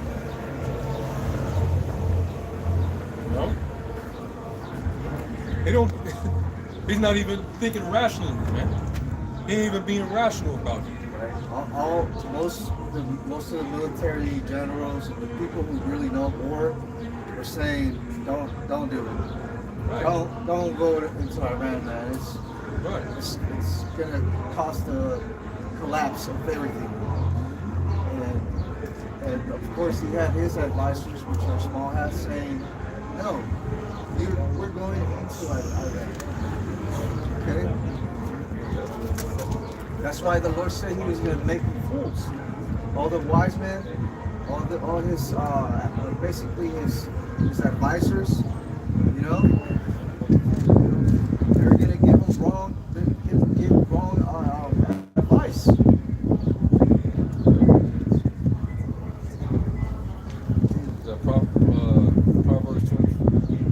Proverbs 24 and 6. It says, for by wise counsel thou shalt make thy war, and in a multitude of counselors there is safety. Wise counsel, man. You listen to the people who really know what can happen, what the outcome might look like. If it's best to go and attack, you listen to those people. people who have experience, not the people who are cowards and draft dodgers. Chicken hawks. They call them chicken hawks because in their youth they were chickens. They didn't want to go to war. But as they get old and they're in a position of power, we're sending the troops in. Now they're a war hawk. Got another one real quick. Proverbs 15:22 in the NLT. It says, plans go wrong for lack of advice. Many advisors bring success. Have you think about Rehoboam? You know, when he consulted the younger men instead of King Solomon, yeah, instead of the older wise counsel, because he wanted the answers that he wanted.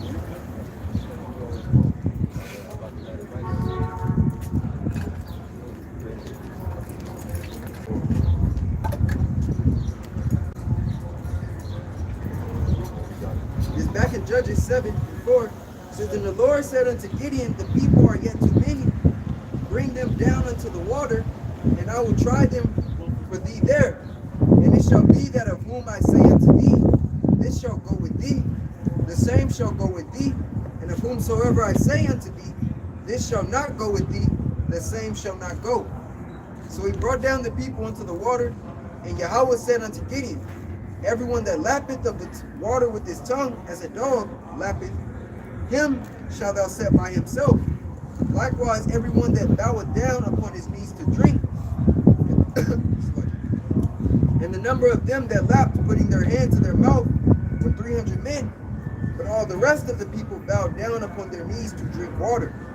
And the Lord said unto Gideon, by the 300 men that lapped will I save thee, and deliver the Midianites into thine hand. He was like, those men, they different. They just based on that, send them. These are the ones you want to take. They're different. They went down and lapped. They didn't even get on their knees to drink the water. These are the men that you take with you when it's go time. We don't want no man to come and he worrying about his nails and shit. You know what I'm saying? Like crazy. Club Ray. Crazy. We want no claw ass nigga. Just toast.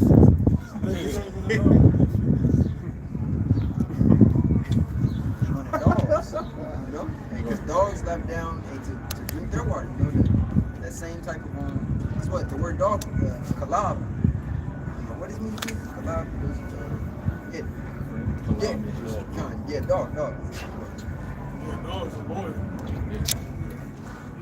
They're loyal to their owners. 7. And the Lord said unto Gideon, by the 300 men that left will I save you, and deliver the Midianites into thine hand, and let all the other people go, every man unto his place. So you see, you know, it was an order, a structure to recruit for war. You didn't just take anybody. That's another reason why this place is going down. Because you'll put moles, you'll put women, people that ain't even built for combat. You want them a part of your war machine. What kind of shit is that? That's why these other nations don't respect Babylon. Right. That's why ever since this new name came into the defense of the Department of Defense, which is now the Department of War, they declare that they were getting rid of the DEI programs. Basically, like all the shit that we're talking about, enlisting moles and women and people who don't know what their gender is. You know?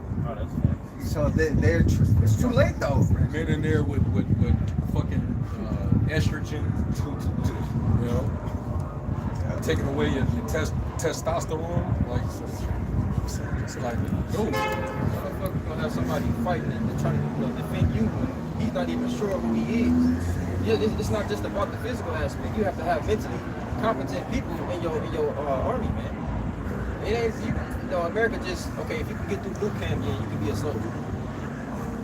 It's deeper than that, man. You have to be mentally capable.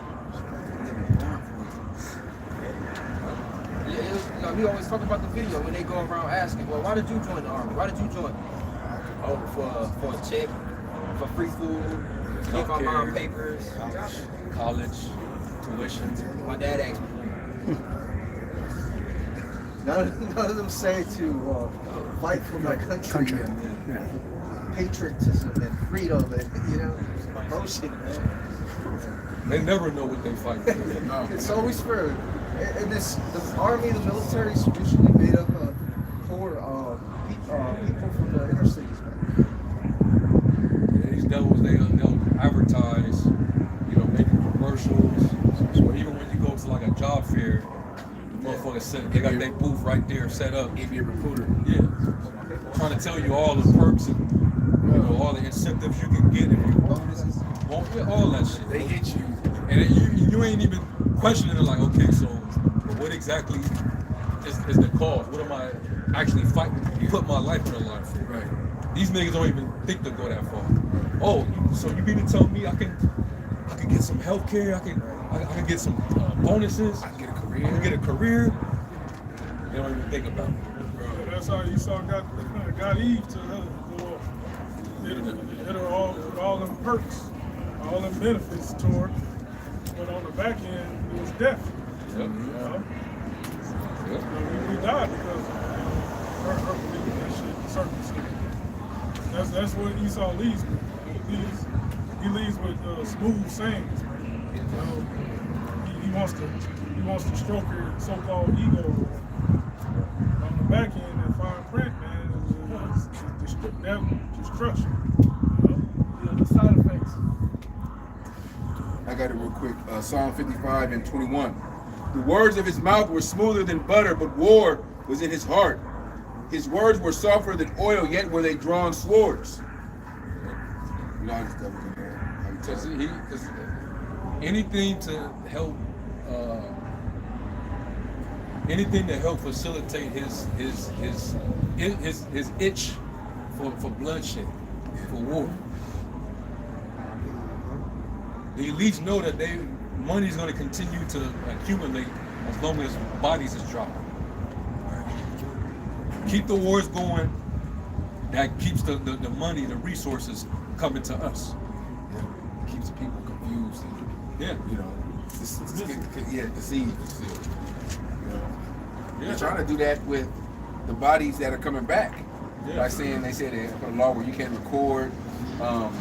People, or I guess whatever it was, when people come back from the war and dead or whatever, you can't record now because they want to hide it. And people are actually American soldiers that The numbers on boards. Hell yeah, they The won't. guy that said he was in the military and he used to do funeral services.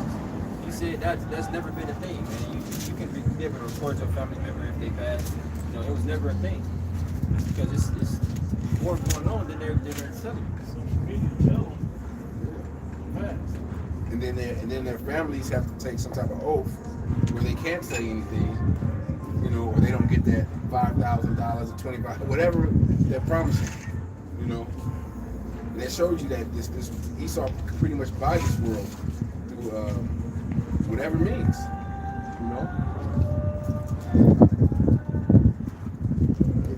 This is Psalms 73. I'll start at verse 5. It says, "They are not in trouble as other men." You can start out. 3, yeah. It says, Psalm 73 and 3. "For I was envious of the foolish when I saw the prosperity of the wicked. For there are no bands in their death, but their strength is firm. They are not in trouble as other men, neither are they plagued like other men. Therefore pride compasseth them about as a chain, violence covereth them as a garment." Pride, violence, because you prospering so well, you ain't even thinking about the fallout from war, you being approached with violence because you're safe from fear. You got security, so ain't nobody gonna touch me on this island over here. I control this shit from A vantage point. Yeah, Americans have taken on that same attitude when they go and travel to these different countries. Like, hold on, I'm American. At this point, they don't give a shit. Yeah. You're gonna make yourself a target more than anything. Going to go travel and Kind like you're saying, even with the video you said with them, Amalek going to the was the Philippines or something like that. Everywhere they go, they're like, they're mad that nobody speaks English in every restaurant. And then Taiwan or somewhere. Yeah, Taiwan. And then when Americans go to these other countries, hey, they stir up trouble, man. It's like they take the same sentiment of Esau, their leader, and they spread it everywhere they go, man. You know, that's like as the scripture say, as is the ruler sort of people, man. I was watching an interview with this demon. He's a senator, Lindsey Graham. Before the war started, the reporter asked him, "What's going to happen? What is President Trump going to do?" He said, "We're going to bomb the hell out of these people, and we're going to make a whole hell lot of money." You know, so that is right there, the mindset of the Edomite, bombing the hell out of people and making a whole lot of money. You know, This is the cost of what he was promised in his first term. When he said, you realize what resources America has. They got no military. So we got to, if I'm a hammer, I got to create nails. Shit to hammer. You know, this is what he's done. He knows money and wars and death. That's all he knows. He lives by that sword, and that's how he's able to generate his wealth. If you want all those blessings upon blessings, all that these still from the scriptures are talking about, this is how he thinks he's gonna get it. How he got America? Small. Through violence, right? So yeah, violence covers him as a garment. He wears it openly. He wears like a badge of honor. Yep. You know? Like the World Wrestling Federation belt and shit. Like you walk around with violence on it. Like that Theodore Roosevelt statue. Is it Teddy? Yeah, what he's holding. Where you got the Gmslv on one side and the guy on the other side. Like basically, I conquered you. How did you do it? Violence, man. But they don't realize the blessing of the Lord was on them to do that, to punish us. Of course. So it goes deeper. He just thinking by his own hand, told about it with Gideon there. But he thought by his own hand he caused it to happen. He still thinks. That's why he's trying to. All them erecting statues and monuments. That's just him triumphing over what he did, thinking that he did it on his own. Never gave credence to the Most High. That's what Trump's trying to do right now. When he's putting all these statues of himself, the Ark of Trump. Yep. You know, he's trying to leave his mark on this, on his presence here in Babylon. Yeah, he's single-handedly running the whole country so quick and fast into the ground, man. This place is falling hard, and he's still proud. There's Ezekiel 28:4 says, "With thy wisdom and with thy understanding, thou hast gotten thee riches, and hast gotten gold and silver into thy treasures. By thy great wisdom and by thy traffic, thou hast increased thy riches, and thine heart is lifted up because of thy riches." Yeah, we just saw traffic. The UN just came out and recognized that, the slave transatlantic slave trade of so-called Negroes. That's traffic. Trafficking people. Using them for slavery to build up their cities, for free. You didn't give us no wages. You gave us sheds, raped our women, whipped us on our back unders, etc., man. All type of diabolical things. And, hey, that's the traffic that Esau put us through, man.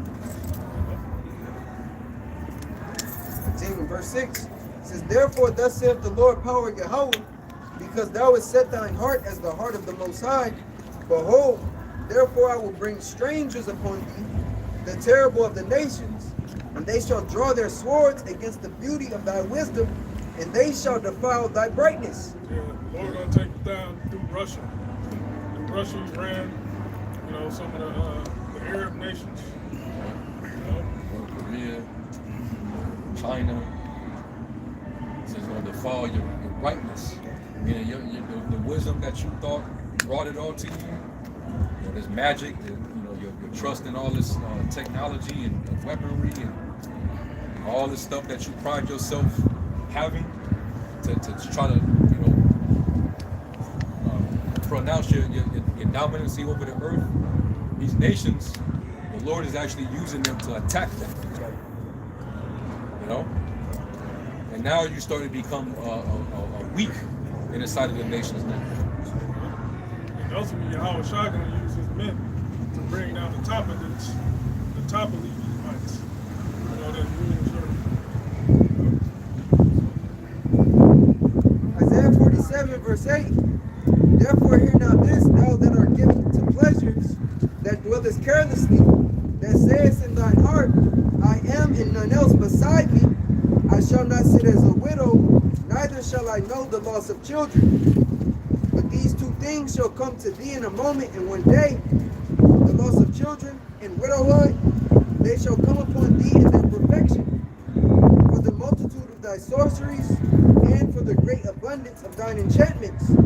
For thou hast trusted in thine wickedness. Thou hast said, none saith, thy wisdom and thy knowledge it hath perverted thee. And thou hast said in thine heart, I am, and none else beside me. Therefore shall evil come upon thee. Thou shalt not know from whence it riseth, and mischief shall fall upon thee. Thou shalt not be able to put it off. And desolation shall come upon thee suddenly, which thou shalt not know. So you're gonna be getting it, you know, from every angle.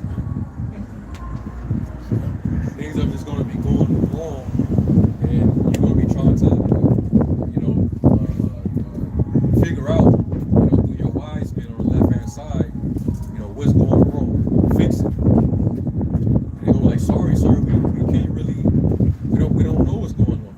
You know, so it's gonna be just constantly going wrong. And you're gonna be getting attacked in your sleep. You're gonna be getting tormented. Society is already divided. It's imploded from the inside out. It's gonna be Egyptian against Egyptian. You ain't gonna have nowhere to run but down.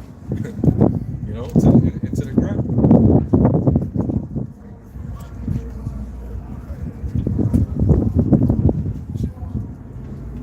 Gotta go back to Psalm 72. Yeah, this back in Psalm 73, it's like 5. They are not in trouble as other men, neither are they plagued like other men. Therefore pride compasseth them about as a chain, violence covereth them as a garment. Yeah, on top of his bank account, they ain't gotta pay no rent. You know, they not subject under payments like the common folk are. You know, the regular citizen. You know, they ain't gotta worry about all what they do is, you know, try to cause havoc on planet Earth. You know? That's all they do.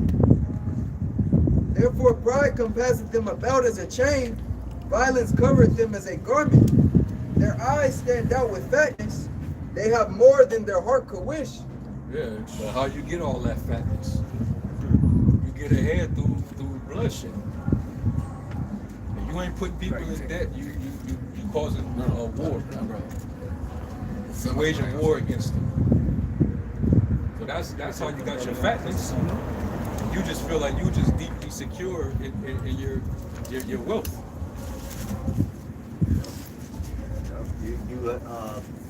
You're watching how the market is being manipulated.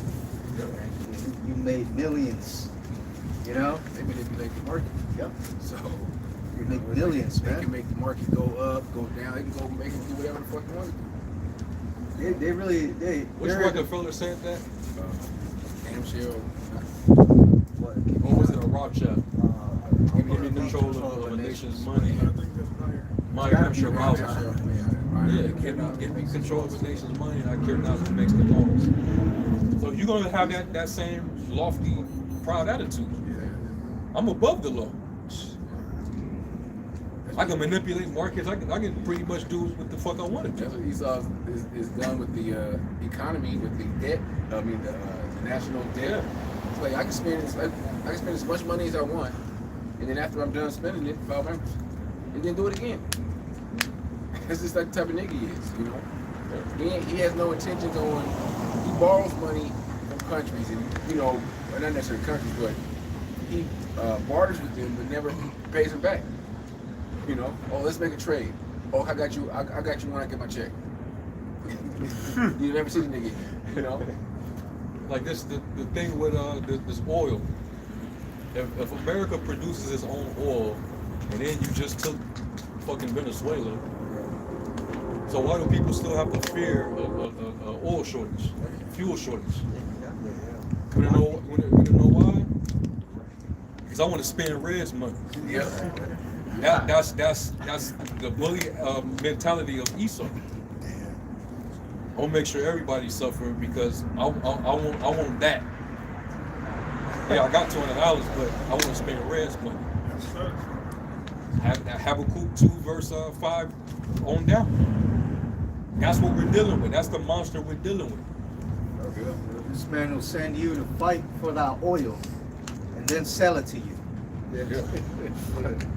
$10. Yeah, and debt notes. Fiat currency.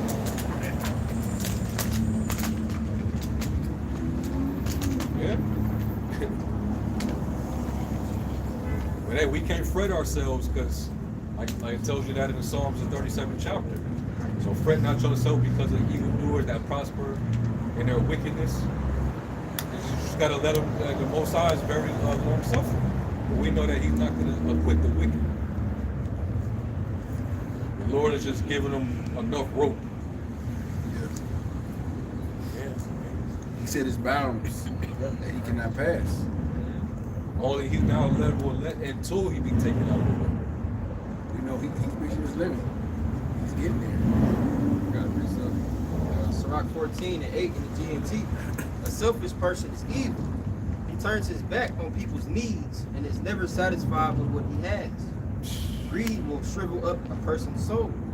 Man, dry your soul up, man. That's a demon. You become cold, like just soulless. You know, I don't care if babies gotta die. Elementary school kids in the school gotta die. Pregnant women in hospitals gotta die. I don't care about that. Yeah, so I got that highest level of nigga are demon. But you got on niggas too, man. Niggas are the Niggas same in the way. ghetto, man. Same way. No gangsters, brown niggas. So they got that, that same spirit. That's why 2/3 of you Israelites got to be put down too, man. Yep. The lust of your father you'll do. Because Esau gonna get his, man. It's just niggas, are our main enemy as well, man. Yep. Because you're a part of our nation, man. You receive instruction. Salvation is open unto you, but you reject it. You want to keep on doing wickedness out here, man. You're going to be a part of the missile food, man. Verse 10. Some people are too stingy to put bread on their own table.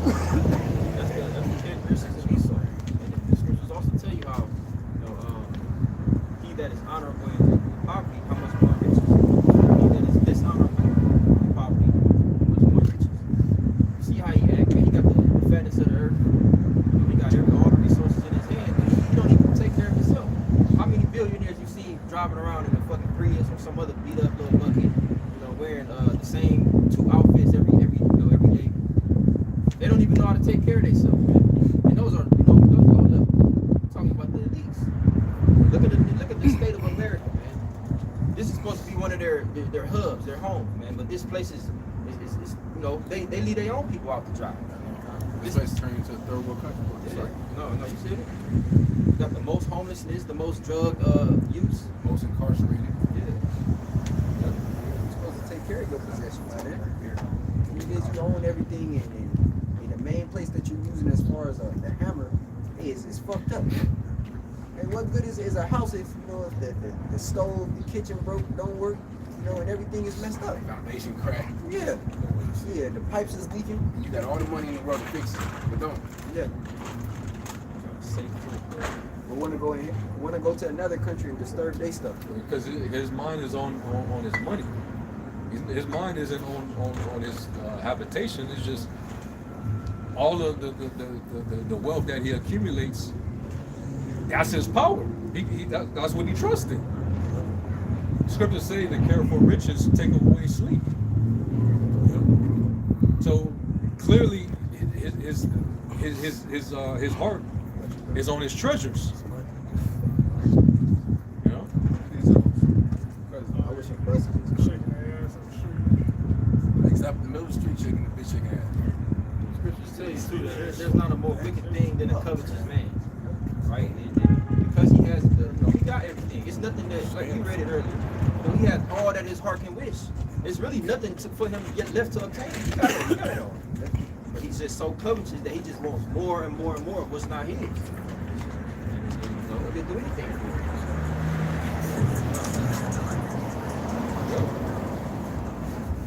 Let me get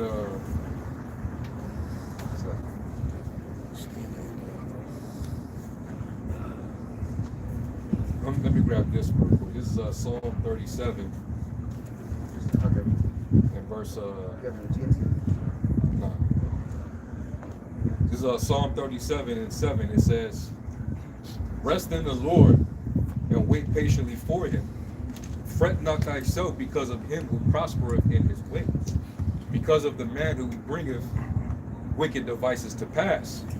Cease from anger and forsake wrath. Fret not thyself in any wise to do evil. For evildoers shall be cut off, but those that wait upon the Lord, they shall inherit the earth. For yet a little while, and the wicked shall not be. Yet thou shalt diligently consider his place, and it shall not be." So we're going to witness him fall from that exalted, paradise that he was in for a period, for a season.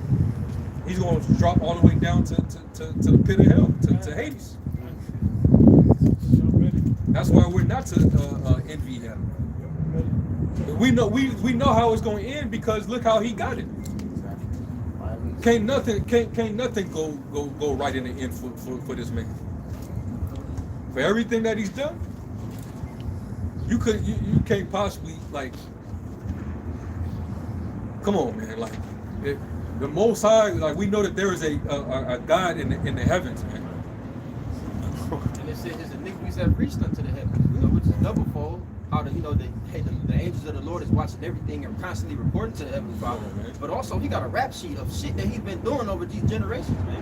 There is no way this can end well for this man. You didn't consider the latter end. There's no way that the Most High is going to continue to let him carry on just over and over with the same wickedness, with the same destroying the earth, and he have to pay for it. See, his problem is he thinks that Ecclesiastes 8 says it's against the evil word. They execute speedily. You think, oh shit, I ain't getting that with me. Must not be in trouble. Yeah, I'm good. The Most High dealing with it. And it's funny, I was watching somebody talk about that with the feds. It's like the feds gonna let you just keep doing what you're doing. The case is being built.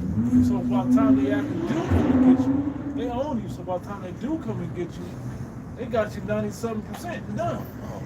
95 or 7 or something crazy. People that get out of it. All right, I got something. Isaiah 14, I'll start up at 4. It says, "Thou shalt take up this proverb against the king of Babylon and say, how have the oppressors ceased, the golden city ceased?" Right? "The Lord hath broken the staff of the wicked and the scepter of the rulers. He who smote the people in wrath with a continual stroke." That's the violent man. Yep. He that ruled the nations in anger is persecuted and none hinder it. I'll jump these peaceful ones unless you want me to read them. About the fir tree and all that. I'll jump down verse 9. It says, hell from beneath is moved for thee to meet thee at thy coming. It stirreth up the dead for thee, even all the chief ones of the earth. And this is where we're at. All the kings of the earth, the high-ranking people of the earth, has now got us focusing eye on E right now. Basically, the earth is saying, we got to address this guy, man. This guy's doing too much. It ain't just Trump in America. It's all the Edomites. It ain't just BB. It's all the Edomites. Their whole rulership is a problem in the earth. And Iran's ready to deal with it. Shit, Russia, other Edomites is ready to deal with it. Asians is ready to deal with it. We're dealing with it from a righteous standpoint. It's partly us that have built up this energy and this spirit against this man. Because they weren't talking like this. I mean, they had their Cold War energy, but we're the ones that got it back hot, right? By prophesying on it. Anyway, it says, it have raised up from their thrones all the kings of the nations. All they that speak and say unto thee, art thou become as weak as we? Art thou become like unto us? And this is what you're talking about. Yep. Right? It says, thy pomp you didn't went from a place of being able to just with a command, you can get a whole city bombed on. Right. Because of a lie.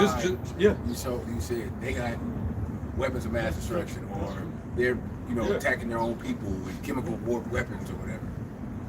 You can have your raining ballistic missiles on the city. Just at your command. That's how you had it. And all these missile defenses and all the technology costing you billions of dollars, and you could just dispose of. You could just dispose of billions of dollars in a short period of time. Like, well, I got more where that comes from. Yeah. Send more people into war. We got it. Let's bomb and rebuild how we want the new Israel. And charge the citizens of that country to rebuild it. Which we blew it up, and you're going to rebuild it, and we're going to, you're going to fund it. If you look at the before and afters, though, they're great at destroying, but rebuilding, nation building, what they call it, they're fucking horrible. Well, I think they're too busy taking pictures of marveling at how destructive they just go in there and loot. Yeah, right. It says verse 11, I'll read 10 again. All they that speak, all they shall speak and say unto thee, art thou also become as weak as we? Art thou become like unto us? It says, thy pomp is brought down to the grave, and the noise of thy vials, the worm is spread under thee, and the worms cover thee. How art thou fallen from heaven, O Lucifer, son of the morning? How art thou cut down to the ground? Yep. What happened to your the nations? What happened to your brightness? What happened to your authority? What happened to your strength? What happened to your light, your wisdom? Right. Your brightness. You had it all. What happened? They're thinking about Second Ezra, I think in the 5th chapter. It's talking about how maybe I'm not in the right chapter thinking, but basically, no, I'm not. It's Isaiah 47. Yeah. And they go into y'all read that already? Yeah. When he's talking about how they're probably go to your. You guys can I want to say this about Lucifer. I was talking about the top elites, man. They rule the planet Earth on the left-hand side. So they got the light on the left-hand side.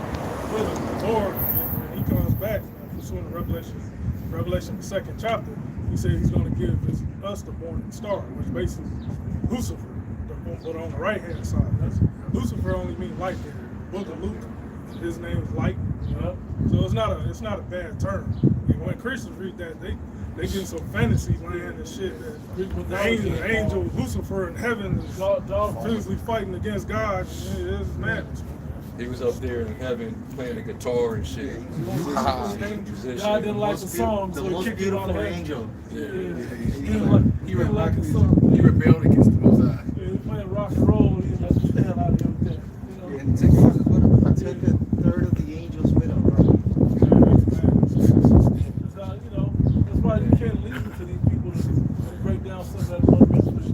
This day, no one should be able to deny. We're so far into this now. No one should deny that the proper interpretations of the Bible is by us. You know, the easy way to see it is through prophecy. We're the stuff we've been reading and saying the whole time. Like Apostle Hart said, we're not breaking it down for you no more. We're just pointing it out. This is what we were talking about. This is the prophecy that we go back 10 years. And this is what we were saying then. This is what we're still saying today. And this is what's actually happening. You was going right at? Isaiah 47, right? Yeah. Isaiah 47 and 12. It says, stand now with thine enchantments and with the multitude of thy sorceries. This is what had him on such that Luciferian level. The Wherein ability to be able to cast spells on the masses, you know, push propaganda, you know, push high-level deception, use secret coded messages, hidden messages, you know, symbolism. He was able to do all these different things. Right? You shit right in your face. Yeah. You don't even realize that this devil's casting a spell on you. Yep. You know? But he's Don't question. You don't question it. Continuing. Isaiah 47 and 12. It says, stand now with thine enchantments and with the multitude of thy sorceries, wherein thou hast labored from thy youth. If so be, thou shalt be able to profit. If so be, thou mayest prevail. Thou art wearied in the multitude of thy counsels. Let now the Because astrologers... it ain't working no more. all that enchantment and deception ain't working no more. The truth is out there. The Heavenly Father's cutting off. He's slowly turning that tap that he had open for you, that faucet. He's slowly letting it dry up. Now he's starting to open up the floodgates on his chosen, on his elect. Thou art wearied in the multitude of thy counsels. Let now the astrologers, the stargazers, the monthly prognosticators stand up and save thee from these things that shall come upon thee. Yeah, that was enough. Back in Isaiah 14, I'll read 12 again. Oh, how art thou fallen from heaven, O Lucifer, son of the morning? How art thou cut down to the ground, which didst weaken the nations? Because those enchantments ain't working no more, right? And the spirit's been taken off you. He says, for thou hast said in thine heart, I will ascend into heaven. I will exalt my throne above the stars of God. I will sit upon the mount of the congregation in the sides of the north. I will ascend above the heights of the clouds. I will be like the Most High. That's the pride. What does the scripture say? I believe Romans 8, but thou art but a man. No, and not the Most High. Right, he's been saying that with this technology, he's going to be able to reach a status, basically God mode. We don't need any more saviors. We don't need any more hope for arts and stuff like that. We're going to create our own art. We don't have to wait for the clouds in the sky to come down. Exactly. That's right there. That's what this is speaking about, man. This is what it's saying. He has the ability to give immortality. AI, brain,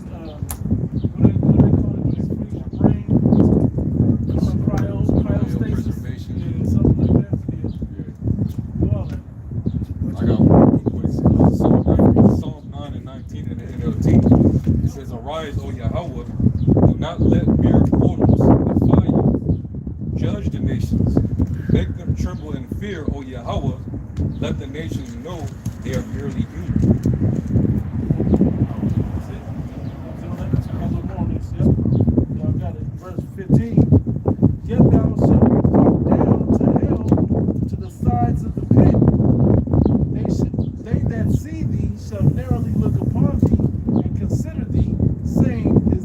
man that made the earth to tremble, that did shake kingdoms, that made the world as a wilderness, and destroyed the cities thereof, that opened not the house of the prisoners. All the kings of the nations, even all of them, lie in glory, everyone in his own house. But thou art cast out of thy grave like an abominable image, and as the raiment of those that are slain, thrust through with the sword, and got stained, right? That go down, because think about it, if you look at, if we were right now walking down the street, all we have to see is a t-shirt with blood on it. We're like, damn, something bad happened. Whoever's wearing that, that's what this man is like. He's just, you know, that's trash to get thrown out. Right? It says, they go down to the stones of the pit as a carcass trodden under feet. Yeah, it keeps going, but we understand. Verse 20, I got like one or two more. It says, thou shalt not, this is verse 20, thou shalt not be joined with them in burial, because thou hast destroyed thy land and slain thy people. The seed of evildoers shall never be renowned. Prepare slaughter for his children for the iniquities of their fathers, that they do not rise nor possess the land, nor fill the face of the world with cities. And that's pretty much the point. And to show you that this is the decline is not just going to decline, they're going to be low. They're going to be eventually extinct. You're not going to have a place in the city in the world no more eventually. Put that lead in mind. It's Job 18 and 5. Yea, the light of the wicked shall be put out, and the spark of his fire shall not shine. Wicked got light. Light.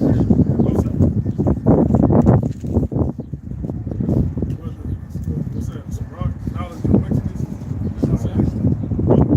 What's that? Knowledge of wickedness is not working. When you think about it, even going back to the garden, he was a serpent. You don't think he had a light to him? He had a left-hand light. He was very subtle. He was crafty. He was skilled, you know, with his deception. That takes high-level intelligence, man. You know, and he even told Eve that you'll be as a god, knowing good and evil.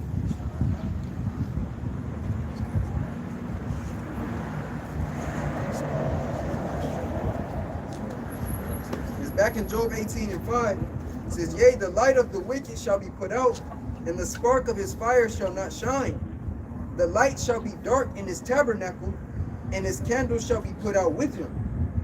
The steps of his strength shall be straightened, and his own counsel shall cast him down. For he is cast into a net by his own feet, and he walketh upon a snare. Read down to like 11. It says, the jinn shall take him by the heel, and the robber shall prevail against him. The snare is laid for him in the ground, and a trap for him in the way. Terror shall make him afraid on every side, and shall drive him to his feet. 12. His strength shall be hunger bitten. Yeah, so like the Lord increased his pride to run him into that trap. Yes. That's going to cause his own downfall.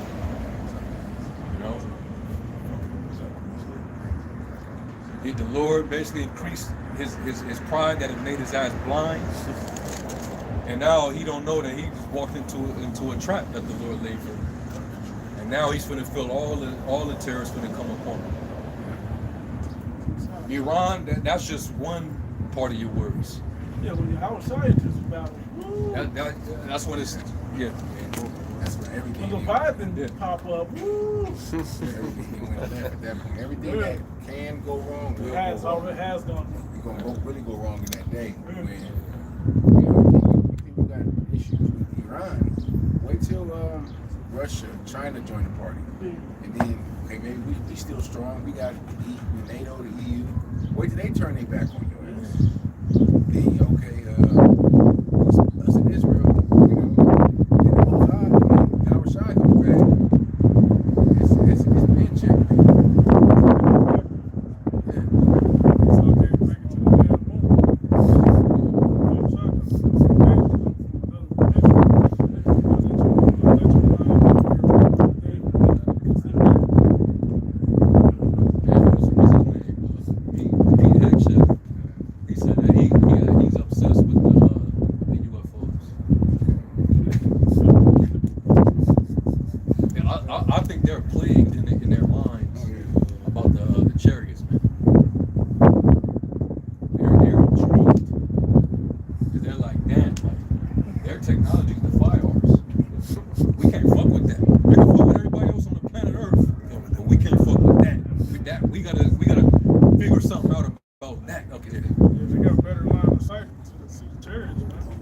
see the cherubs. Oh shit, I can't even see it. You see a little lights, moving across the sky, but they got satellites that can actually zoom in. It terrifies them. They see so-called black men too. That's gonna be part of those terrors that's gonna meet him. You know, King of Terrors, he sent his henchmen down. Yeah, you're gonna be terrified. Zechariah? No, maybe Zephaniah. This is the curse. They rolled over the face of the whole earth. You see Zechariah?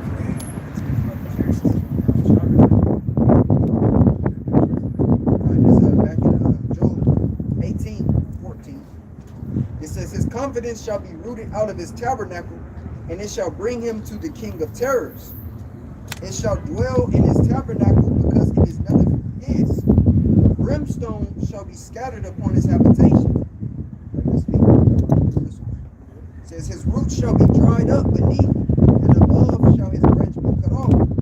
His remembrance shall perish from the earth, and he shall have no name in the street.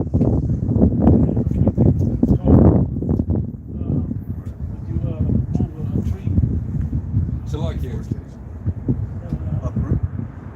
I said Pete Hegseth and corrected. It was actually J.D. Vance that said it. J.D. Vance said he's declared himself obsessed with UFOs, files pledging to investigate them during his term. Yet he holds a personal belief that these phenomena are likely demons rather than extraterrestrial. 10% on that, 2-3% on this one. Okay. I'm just kind of swapping it. Plug in with Yeah. Yeah. So they adversary, the angels are adversary against your whole setup. So they demonic to you. So Vance, so he said he's obsessed with each belief that they're demons. Hey,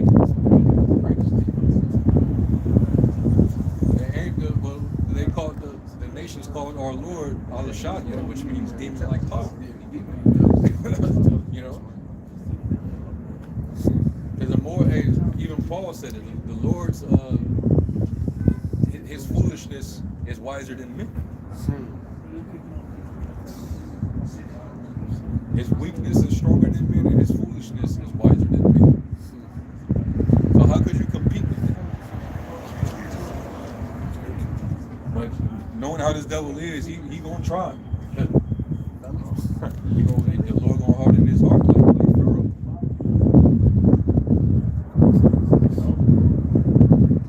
They're already in that mode of feeling invincible.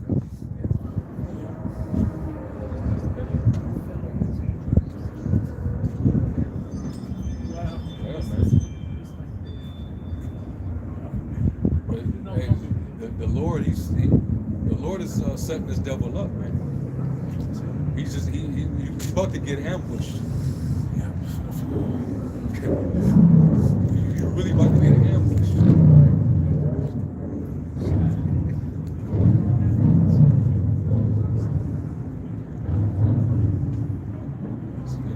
Any other? Revelation 12:7. I'm seeing if I can read it in NLT. I was reading NLT. It said that there was war in heaven. Michael and his angels fought against the dragon and his angels. And the dragon lost the battle, and he and his angels were forced out of heaven.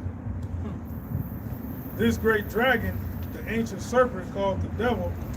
Yeah, that's pretty good. It's beautiful how scriptures twist up the symbols. Two angels, that same Lucifer angel. Oh, so it was Michael that kicked him, that drop kicked him out of the spirit, out of the heavens. That's literal.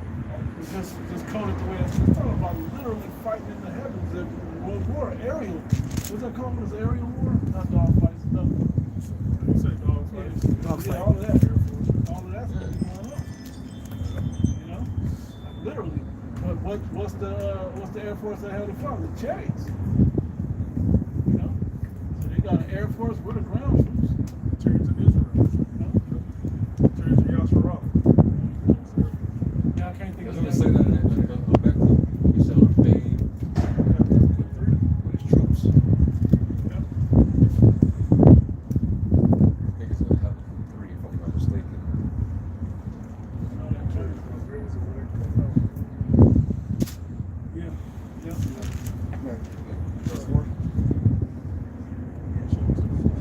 Habakkuk 3 at the top. A prayer of Habakkuk, the prophet imploring Shiganoth. O Lord, I have heard thy speech and was afraid. O Yahweh, revive thy work in the midst of the years. In the midst of the years make known. In wrath remember mercy for the elect.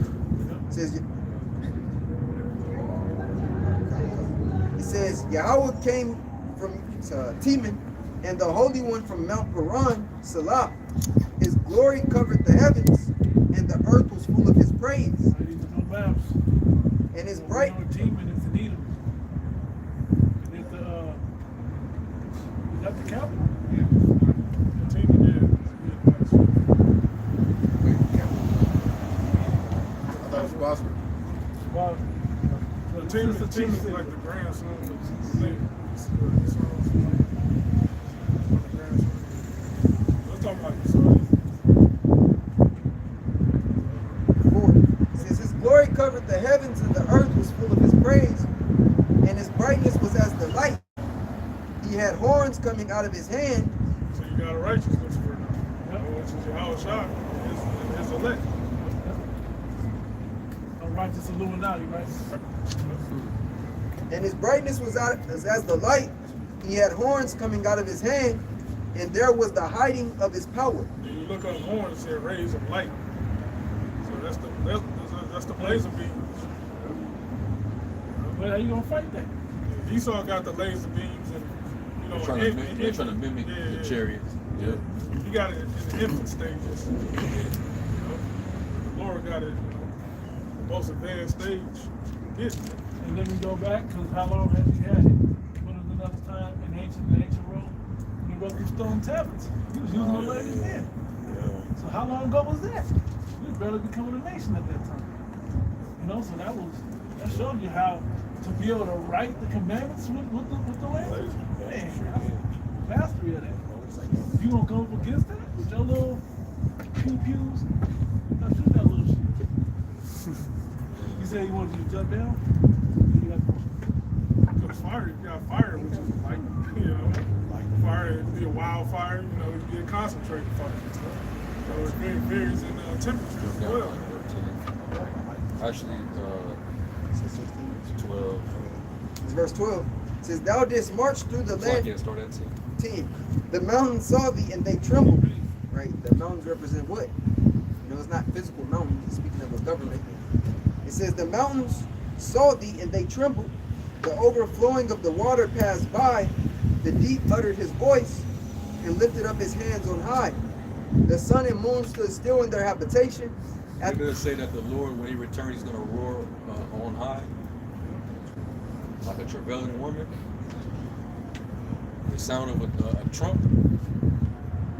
Yeah. It's going to shake these people up worldwide.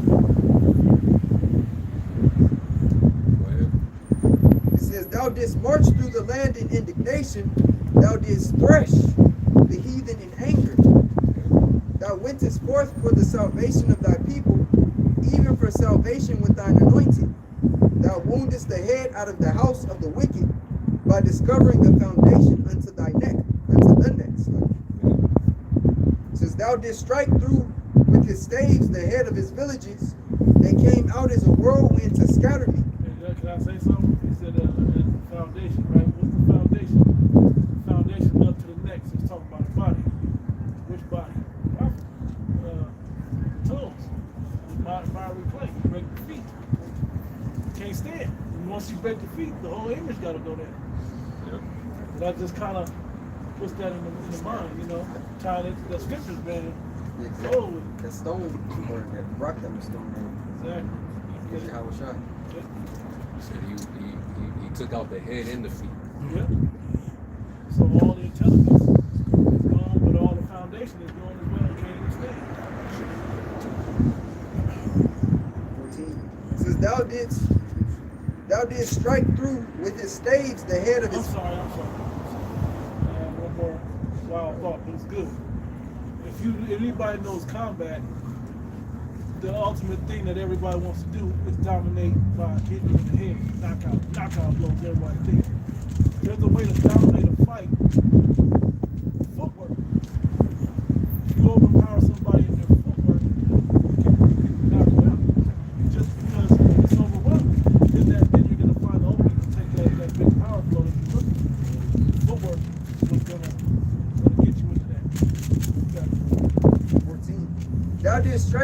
his staves the head of his villages.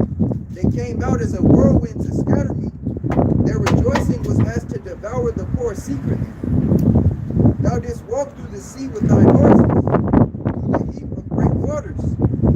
When I heard, my belly trembled, my lips quivered at the voice. Rottenness entered into my bones, and I trembled in myself, that I might rest. He was basically saying, "Woe is me" as well, right there. Because all the prophets, they received that vision. It was terrifying. And they were humble enough to not believe that they was just automatically gonna make it. It says, and I trembled in myself, that I might rest in the day of trouble. When he cometh up unto the people, he will invade them with his troops.